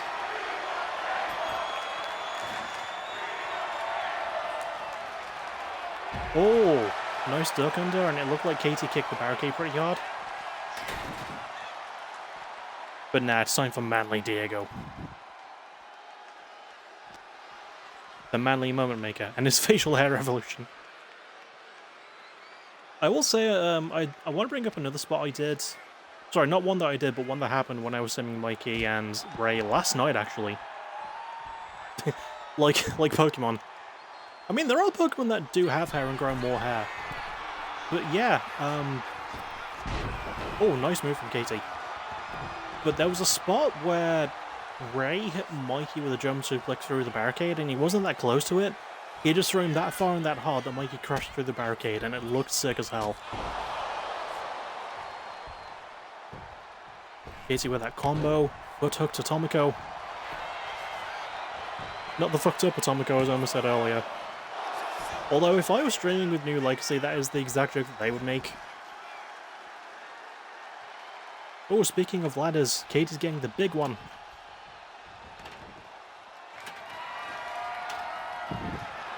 And Emma's getting a chair. We've had a table, a ladder, and a chair, and none of them have been used that much.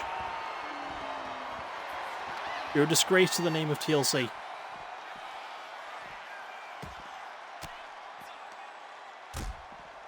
Gates sees Diego lost the title and is shaking in his boots.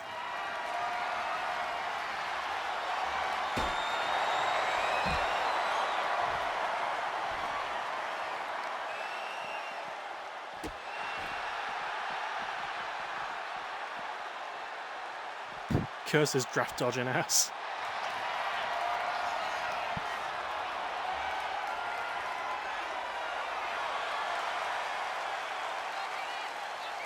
Emma looking for a crossface? Not much to it though.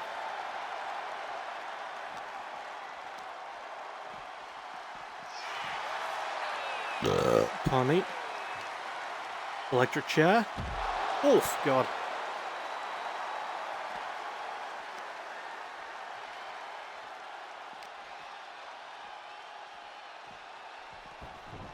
Puts her in the ring. I mean, I think Emma's going to retain, but I kind of want Katie to win.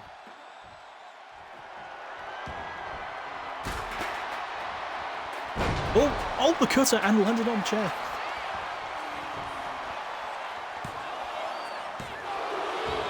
Kick out.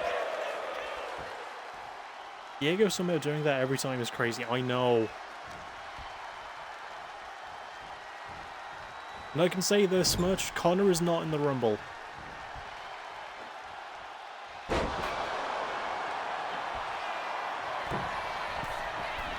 I don't really care if they give away who's in and who isn't in the Rumble, because there's no surprises planned. Like, there's no surprise return entrance. Also, that Eclipse landed. Has Katie done it? No, Emma kicks out. I'll put my gear away then. No, I have a different plan for Connor. I just want to see how it'll turn out. There was some good moves there from Emma.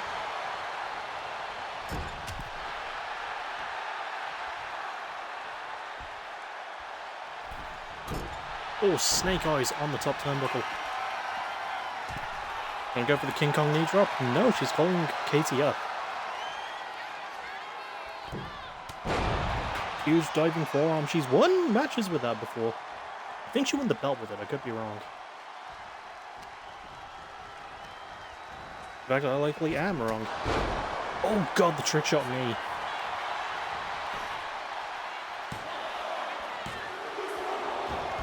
Oh, Katie kicks out.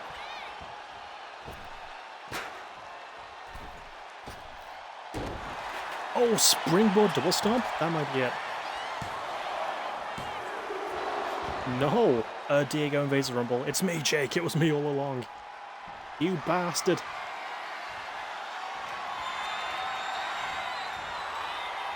And that surely has to be it. The amount of punishment Katie's taken. Yeah, Emma retains.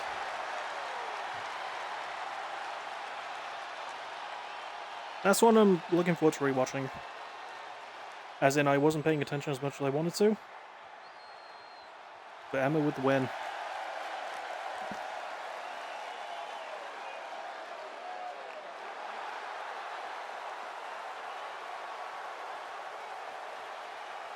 We're nearing the 2-hour mark as well. It's nice to have a pay-per-view go over 2 hours. Because in the Rumble, we are going to go over 2 hours.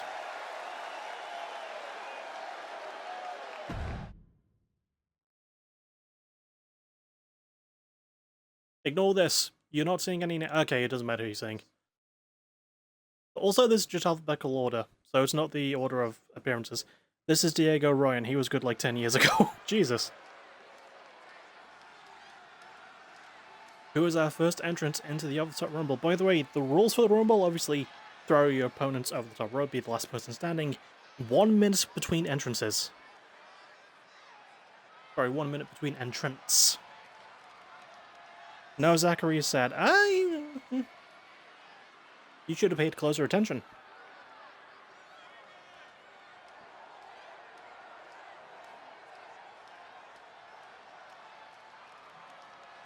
My man isn't catering coffee.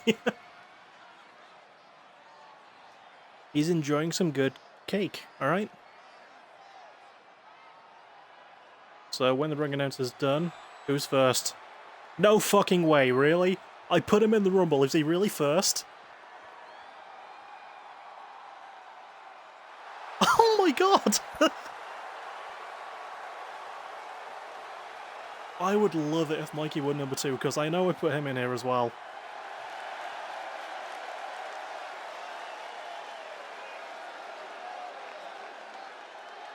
Also, Ray walking in at number 1 after that Texas Death Match is kind of, like, kind of badass.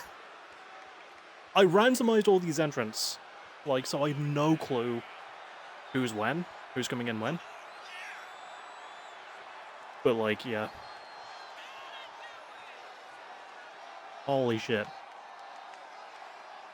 Imagine if Ray wins. He's not going to win from the number 1 spot, because no one ever does, because, like, AI, lol, but yeah.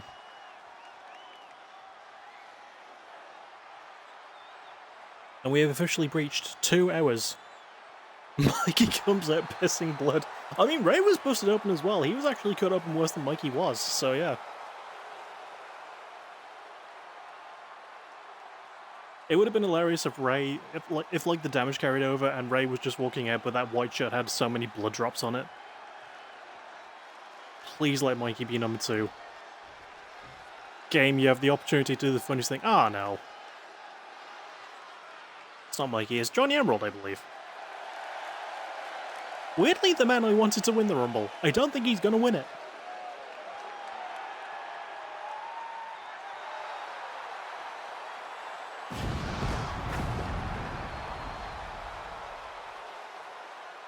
Good first two, yeah, really good first two.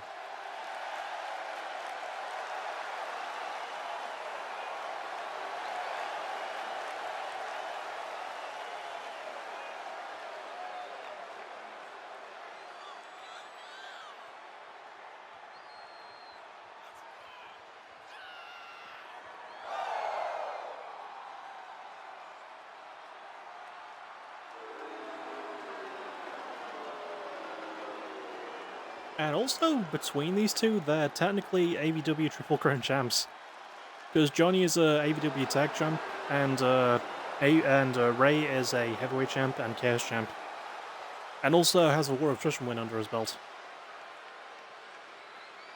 Yeah, this will be Ray's last Rumble as well. That's weird to think about.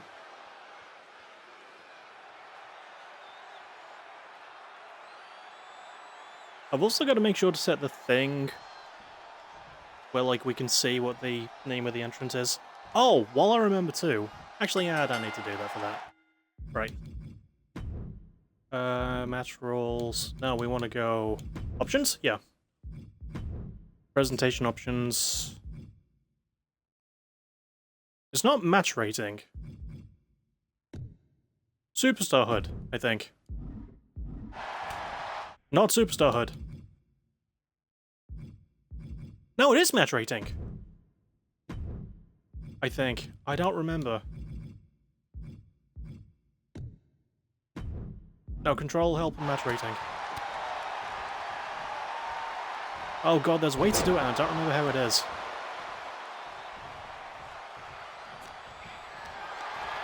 Oh wait, I'm the no.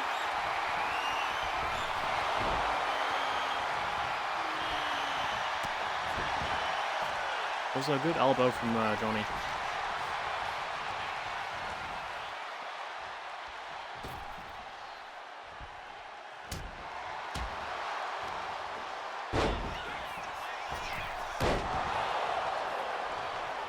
Good moonsault.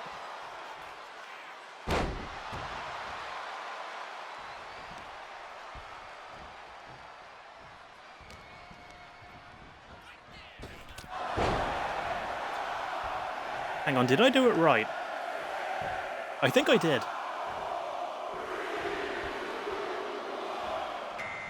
I did, okay. So we are going to get the names, so I don't have to change anything. Number 3, Nova Matthews, the still international champ.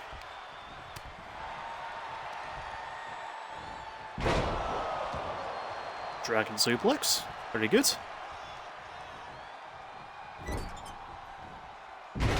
Throwback. Loza when she wins the Criminal Cup is Triple Crown, but for women's special events. That's true.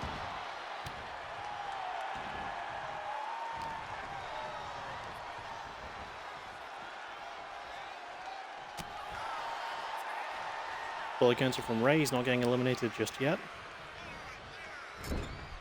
Hopefully we can get like a lot of men to fill the ring early. Pause. Phrasing.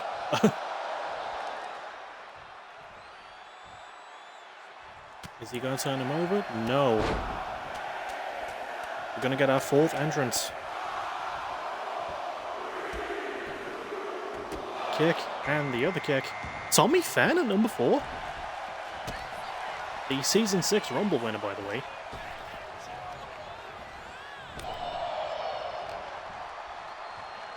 Former International AVW Heavyweight and PWW World Champ. One of these days, Gates will put Luz on a list. I'm not a hit list.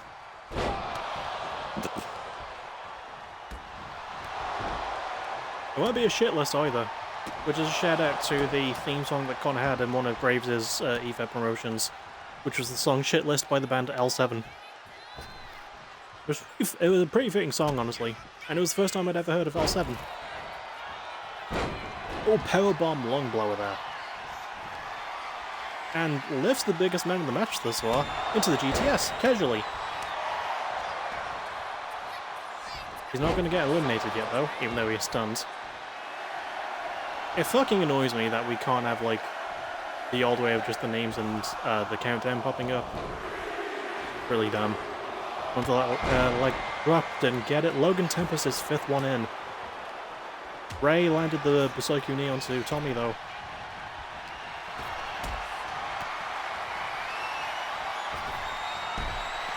And Logan eliminates Fenn. That's our first elimination of the match. Is this going to be a second one? No, Ray's not focusing on Logan. PMWF is back tomorrow. Nice. Oh, ducks that elbow from Johnny.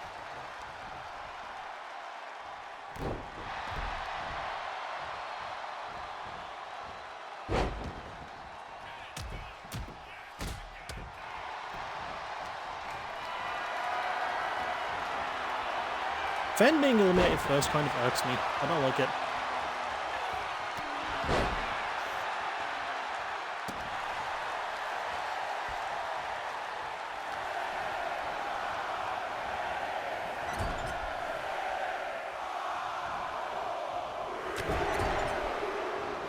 Johnny with Logan in the corner. Is Ray going to put Nova out? I don't know. Number 6 is Harris. Nice boot there. And Harris immediately going for it. At last year's Over the Top, they had one of the best matches of that night.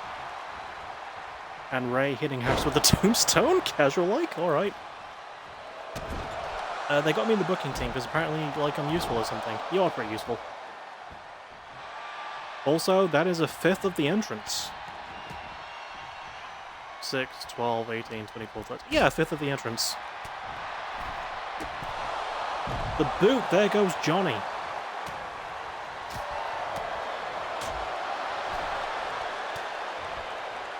No elimination there. Logan's gotten 2 eliminations, by the way, already. Just gets Owen Hearted instantly.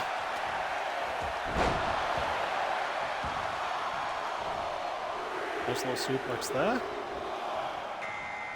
Number 7 is Maestro. Springboard something. Harris was going for. Ray eliminates Logan.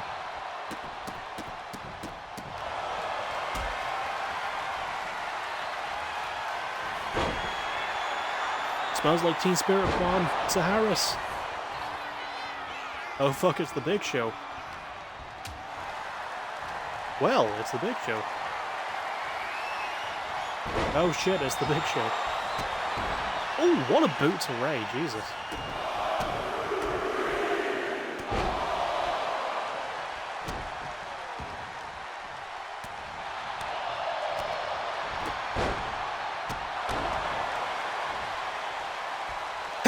Excuse me, good elbow there.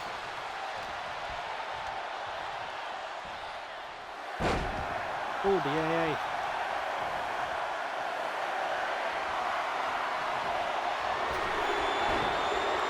Thank you. Number 8 is E-Back. He was my PBW pick to win. And he's in pretty early. I don't think he's going to win.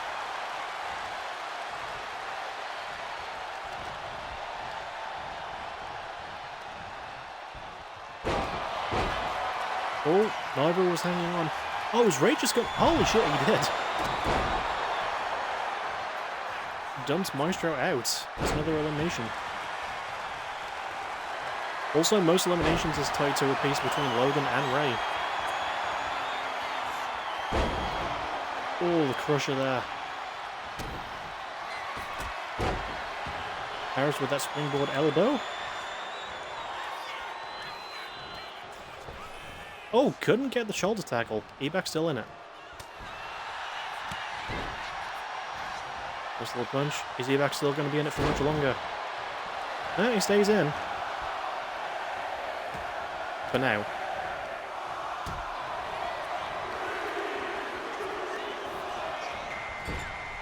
Number 9, Michael Young. Oh, him walking in as Ray gets eliminated. I kind of like that, I don't know why.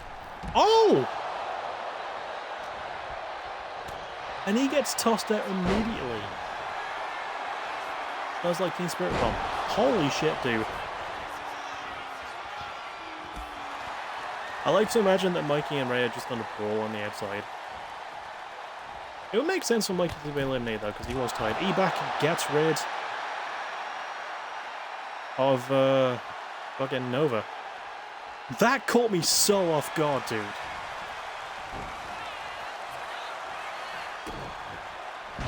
Fire for effect. Only 2 men in the ring right now when we're just about to get number 10. Nice escape from Ebak. Hope Kyle comes in late. I don't know when he'll come in. It's not at number 10 though, because number 10 is Devin Blades. It was my dark horse pick to win, but at number 10 I don't think that's much of a horse in this race.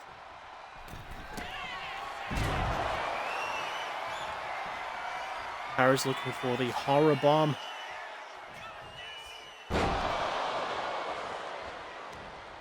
And Ebak is completely fine for some reason.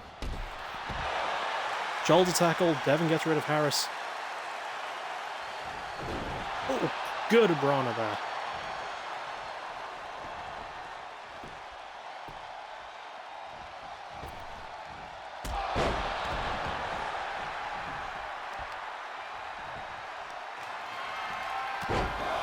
Working on the legs of the much taller man.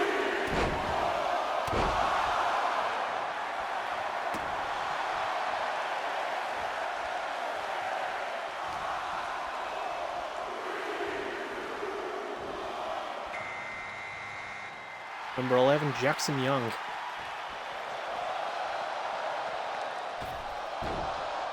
Oh, that would have been hilarious if Jackson Young came in and tripped Devin.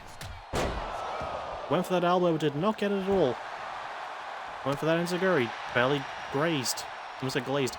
Barely grazed Devin. Ginbreaker, Dragon Screw.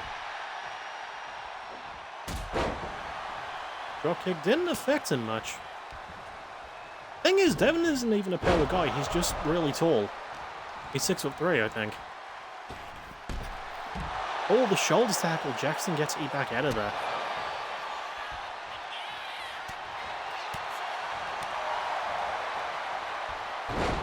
Oh, good German suplex.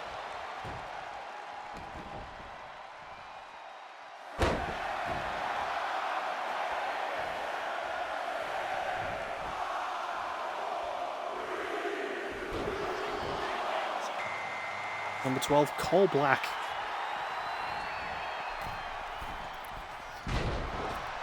Oh, what a cutter there from Jackson.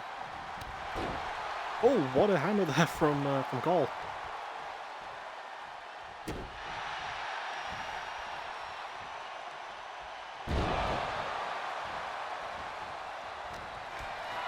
Throw sub bomb there to Cole.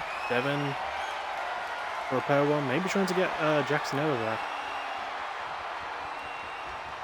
Oh, you're supposed to go over the rope, not to the corner.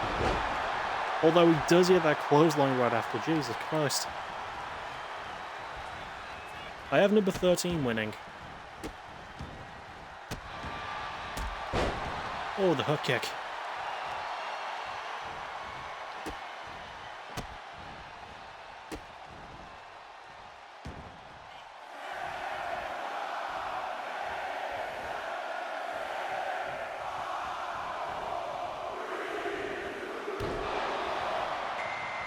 Number 13 is Genji Rice.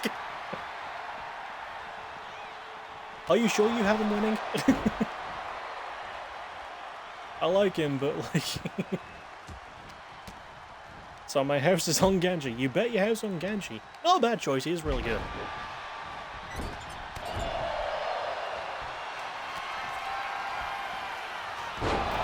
Jackson trying to get Devin out of there on the top rope. If he can turn him over, he could do it. Devin is fine, though.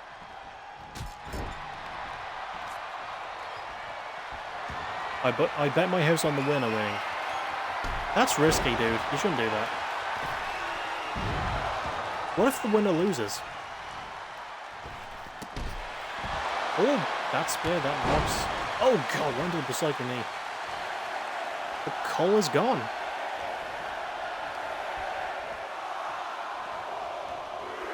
And went for that spear on Genji, didn't quite get him out. Number 14, Duel.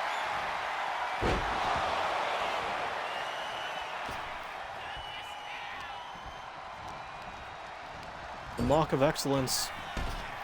That's Genji gone. That's root for who might cause hate now. The hard way there to duel. And blood! We have our first bit of blood in this rumble.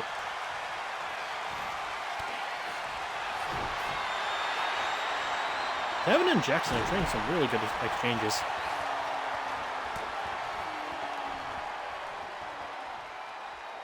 Well, my house is gone. Apparently so.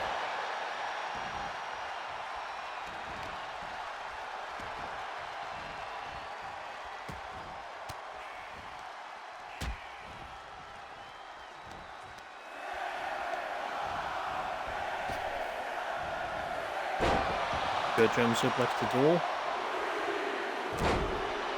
And our halfway man is Zachary Harrison.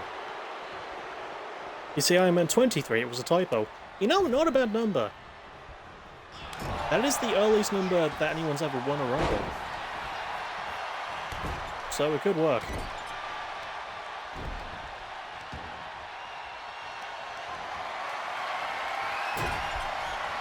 Get gayed. Proof that I'm not a homophobe, I put gay people in my Rumble.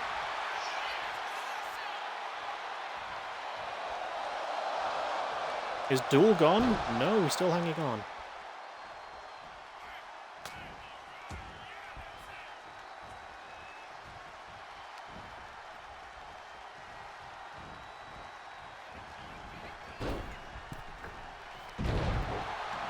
Cuts it there to Duel.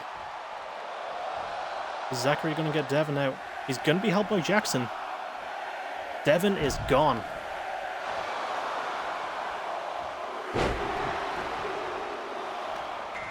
Number 16 is Ken Waller. Who I thought would come in a bit later, honestly. Are we going to get another assist? No, Zachary Fox is right on Ken.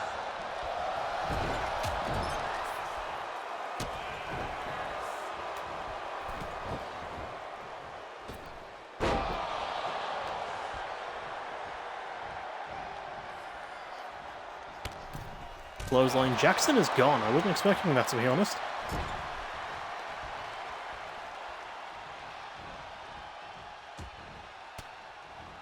And Duel and Ken were in the tag team for a bit, so it's interesting to see how those two will get on here, if they do get on at all.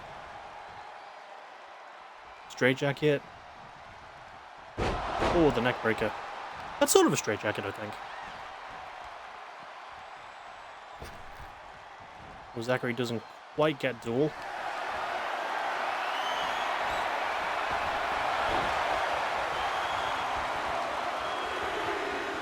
Who's number 17? It is 17. It's El Pirata Oscuro.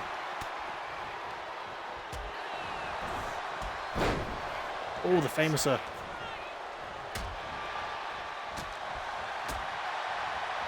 I will say when... Oh, God, wall drop kick. When I simmed this match, because I only simmed it once, I had a very unlikely winner, and I hope he doesn't actually win. But he hasn't shown up yet, so we'll see.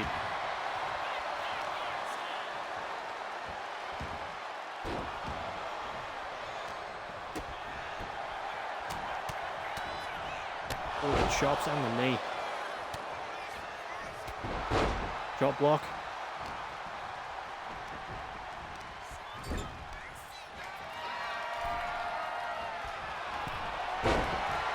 Good neck breaker, that's Ken. What's EPO got planned for Duel? Hurricane Rana. Oh, the counter kick.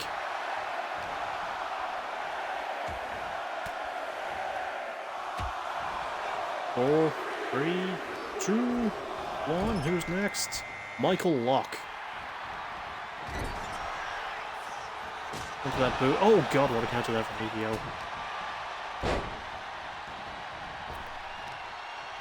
That would have been hilarious if he just immediately tossed Locke out.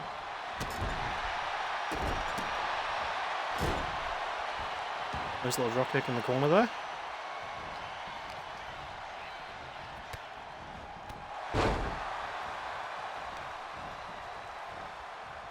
And EPO's trying to get Zachary out.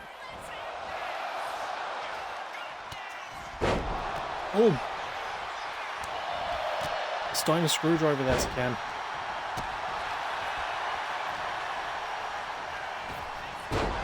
Hitting no one with that springboard. Oh, the choke slam out. No! Ken countered. Fuck off, bots.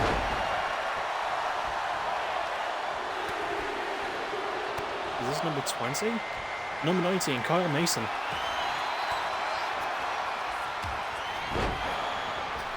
Oh, that could be it. No. Not quite enough for anything. Big toss there as well. Onto the boot on Zachary, nothing. Oh, he tossed Zachary out, did Kyle.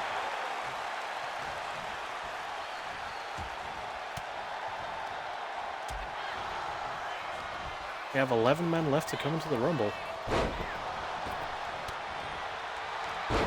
Oh, the deep six.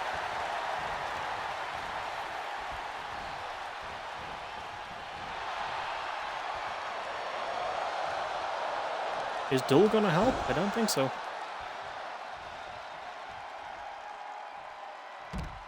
Kyle gets rid of Michael anyway. You homophobe booking him to lose. And Kyle gets rid of Duel as well, holy shit. Number 20 is Kel Morgan. Okay, this is who won the Rumble in the Sim, and I hope he doesn't win it. Not that I don't want him to, but he hasn't done enough to necessitate a Rumble win. In fact, my pick of the 4 in the ring right now is Ken Warlock. I don't think he's gonna. Super kick, and another one.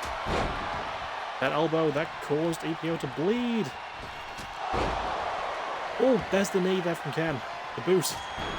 And another boot. That busts him open.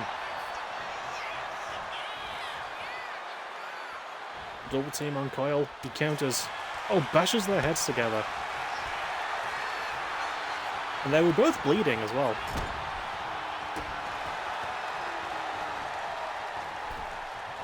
Oh, this could be light work for Ken. I think he might have EPO gone. Yeah, he's out. Once you turn them on, like, onto the front and the top of the corner, they're gone.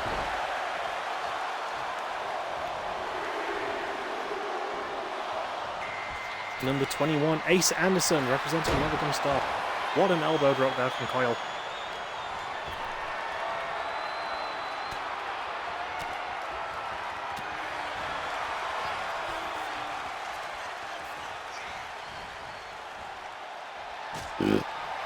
He just had a super kick? Why? I'm glad he got KO out of there, but that just like... I feel like there's certain spots where people just get finishes for no reason.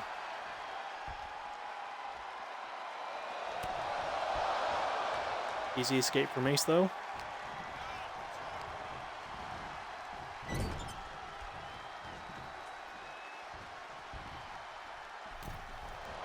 Is that Kyle gone? No, he escapes.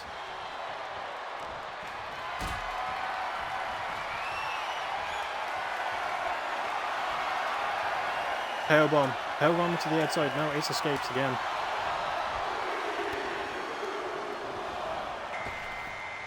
Johnny Storm of Velocity is in.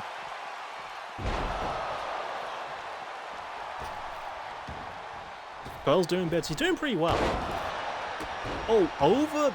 Oh, that was a hell of a moonsault. Over Johnny's diving move right onto Kyle. That was kind of sick.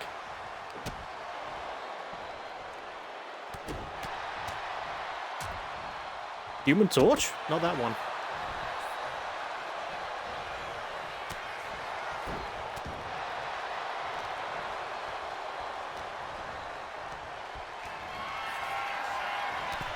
Ace is gone. Is Johnny gone too? With the choke slam, he's out.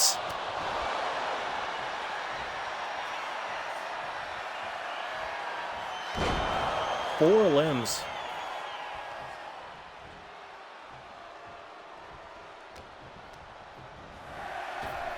And he's out too. Ken is the last one in the ring right now.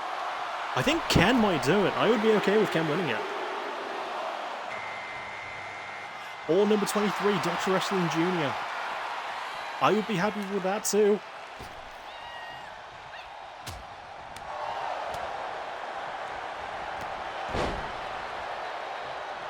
I think 4 eliminations is the most in the Rumble. In this Rumble, at least. Most ever, I'm gonna have to go over. Because I can't remember who it is. Oh, Evil Dead with 7 eliminations in Season 4. Oh, what a kick there to Ken. So, your house is on Doc, yeah. The guy who beat Diego at last year's Defy the Gods in that gauntlet match to win the belt. Well, say he beat him. I think... No, Diego... Yeah, Diego was the last person in the match, I think, so yeah. Whoever eliminates Ken will have my heart.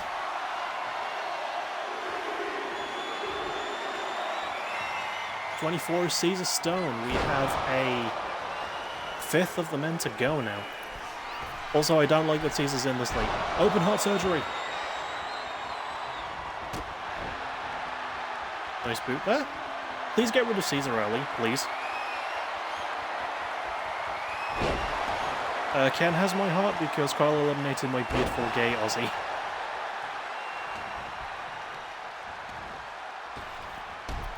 Ken's gone. Please get Caesar out there too. I like him, but I want Doc to maybe win the thing.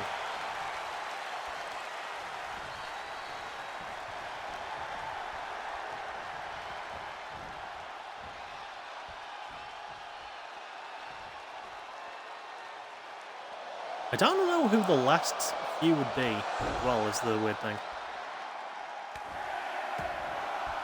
Caesar stays in it for now.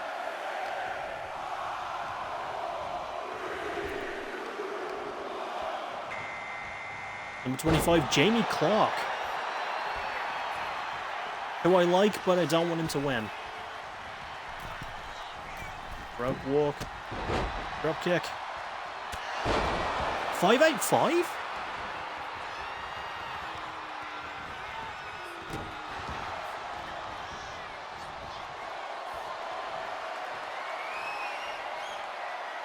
Loading the forearm up.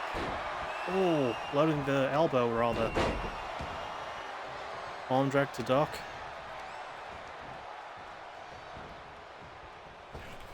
Doesn't get the elimination on him. Nice counter there from Jamie, though. He's on point right now. I mean, I wouldn't hate to Jamie win. Doc and Jamie winning I'd be fine with. In fact, Doc I'd be happiest with. Caesar, not so much. The double team on Caesar? Jamie stopped and thought about my house, he did. 26 is Iggy War. Don't let it be Iggy.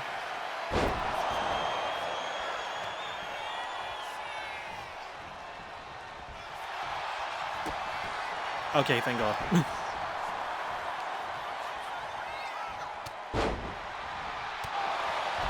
The knee.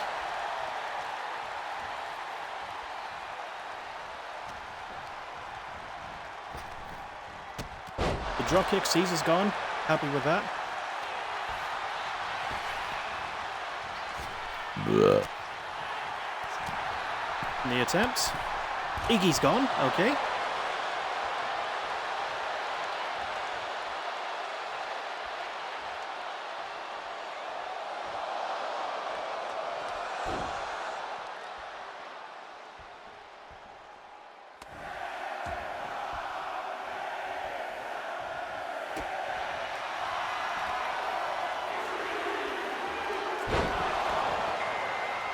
Number 27's Jacob Nitro. Reminder, last year's winner was also the number 27 spot, and that was Jay Scott. And he just got Doc out.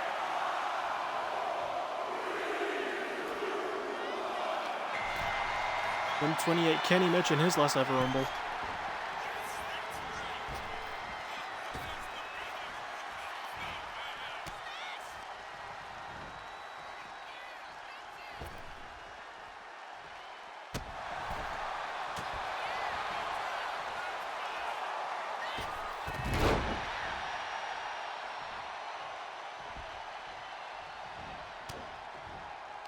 turns Nitro around into the knee.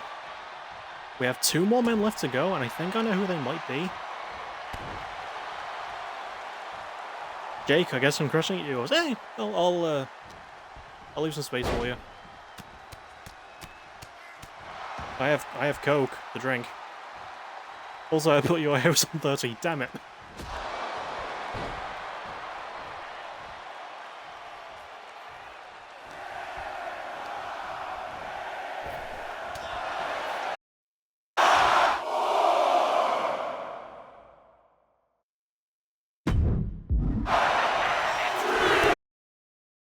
I hadn't moved the stick in a while, my bad. Number 29 is Will Sheridan.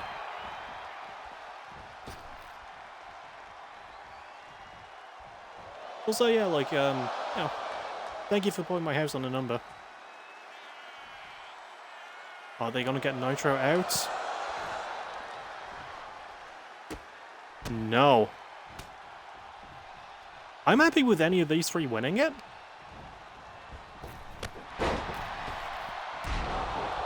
No home there for Nitro.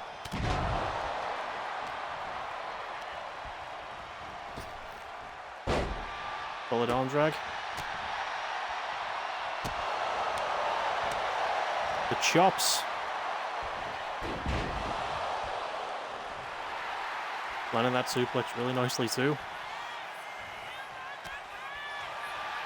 And between them, they've all held the title at least once. Nitro is a World Attrition winner as well. And our final man is Justin Payne. At number fucking 30.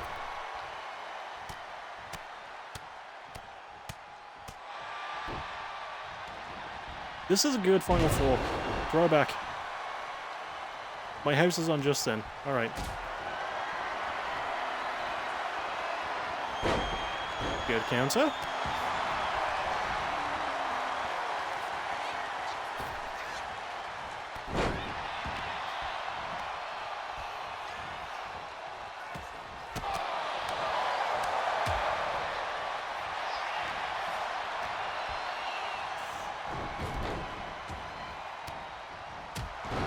That was cool. Picks just enough. Drives him right down. Gut wrench powerbomb to Nitro.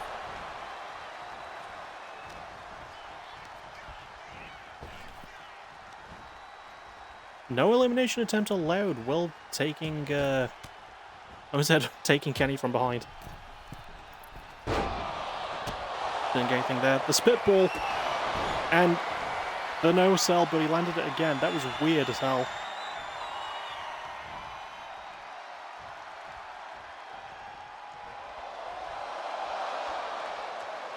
No, not quite. Is he going to be able to snuff him out, though? No, Kenny stays in it. This is also going to be Kenny's last Rumble, so if he won, that would be kind of hilarious. Big powerbomb. Oh, went for the stomp, but Jacob countered with the cutter.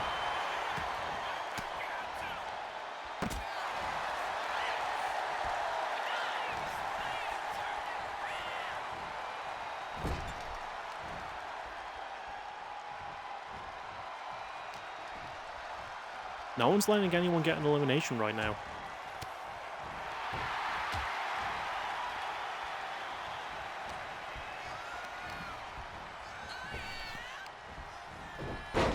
Dragon suplex.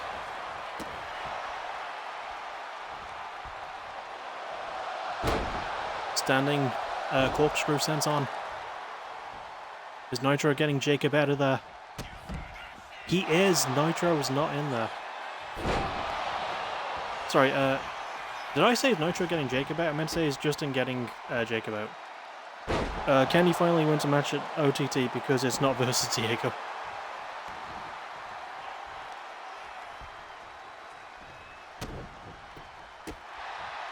Actually, didn't Kenny beat Diego at Over the Top last year? It just wasn't for the title?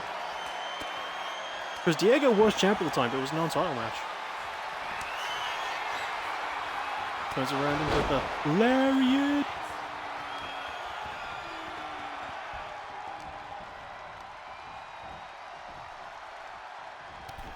Kenny's gone. Justin Payne versus Will Sheridan. I've got Will, but we'll see what happens.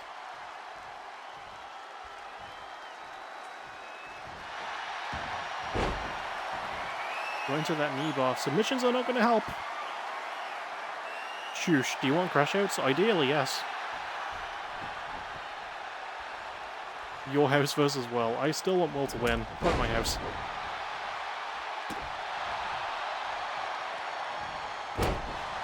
Book True Sense on.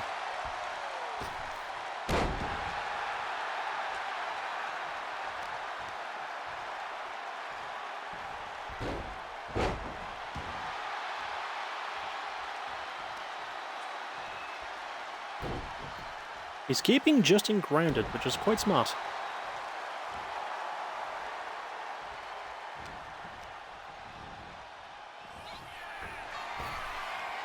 Oh. Went for the axe handle, nothing doing though.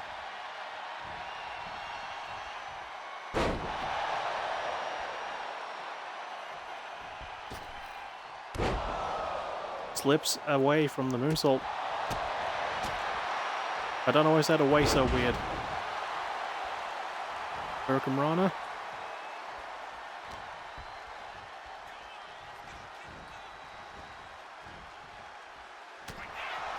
Oh, I think he was going to go for his finisher. Springboard blockbuster there from Justin.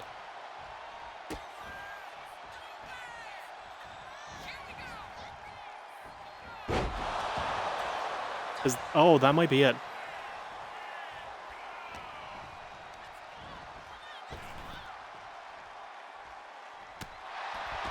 Oh my god! I thought that punch wasn't going to do it. Justin Payne, somehow, is going to challenge for the PBW World Championship at Defy the Gods. Not in the main event. This is the secret I was keeping close to the chest, because the main event of Defy the Gods will be the first non-title match to main event Defy the Gods in the history of that pay-per-view. It will be Michael Young versus Rey Owano in the main event. 2 out of 3 falls, count anywhere, submissions only. Yeah, we're doing it. He waited for Diego Ubeda, World Champ, to lose it so he can face for it. I can't believe... I thought Will or Jacob was going to get that.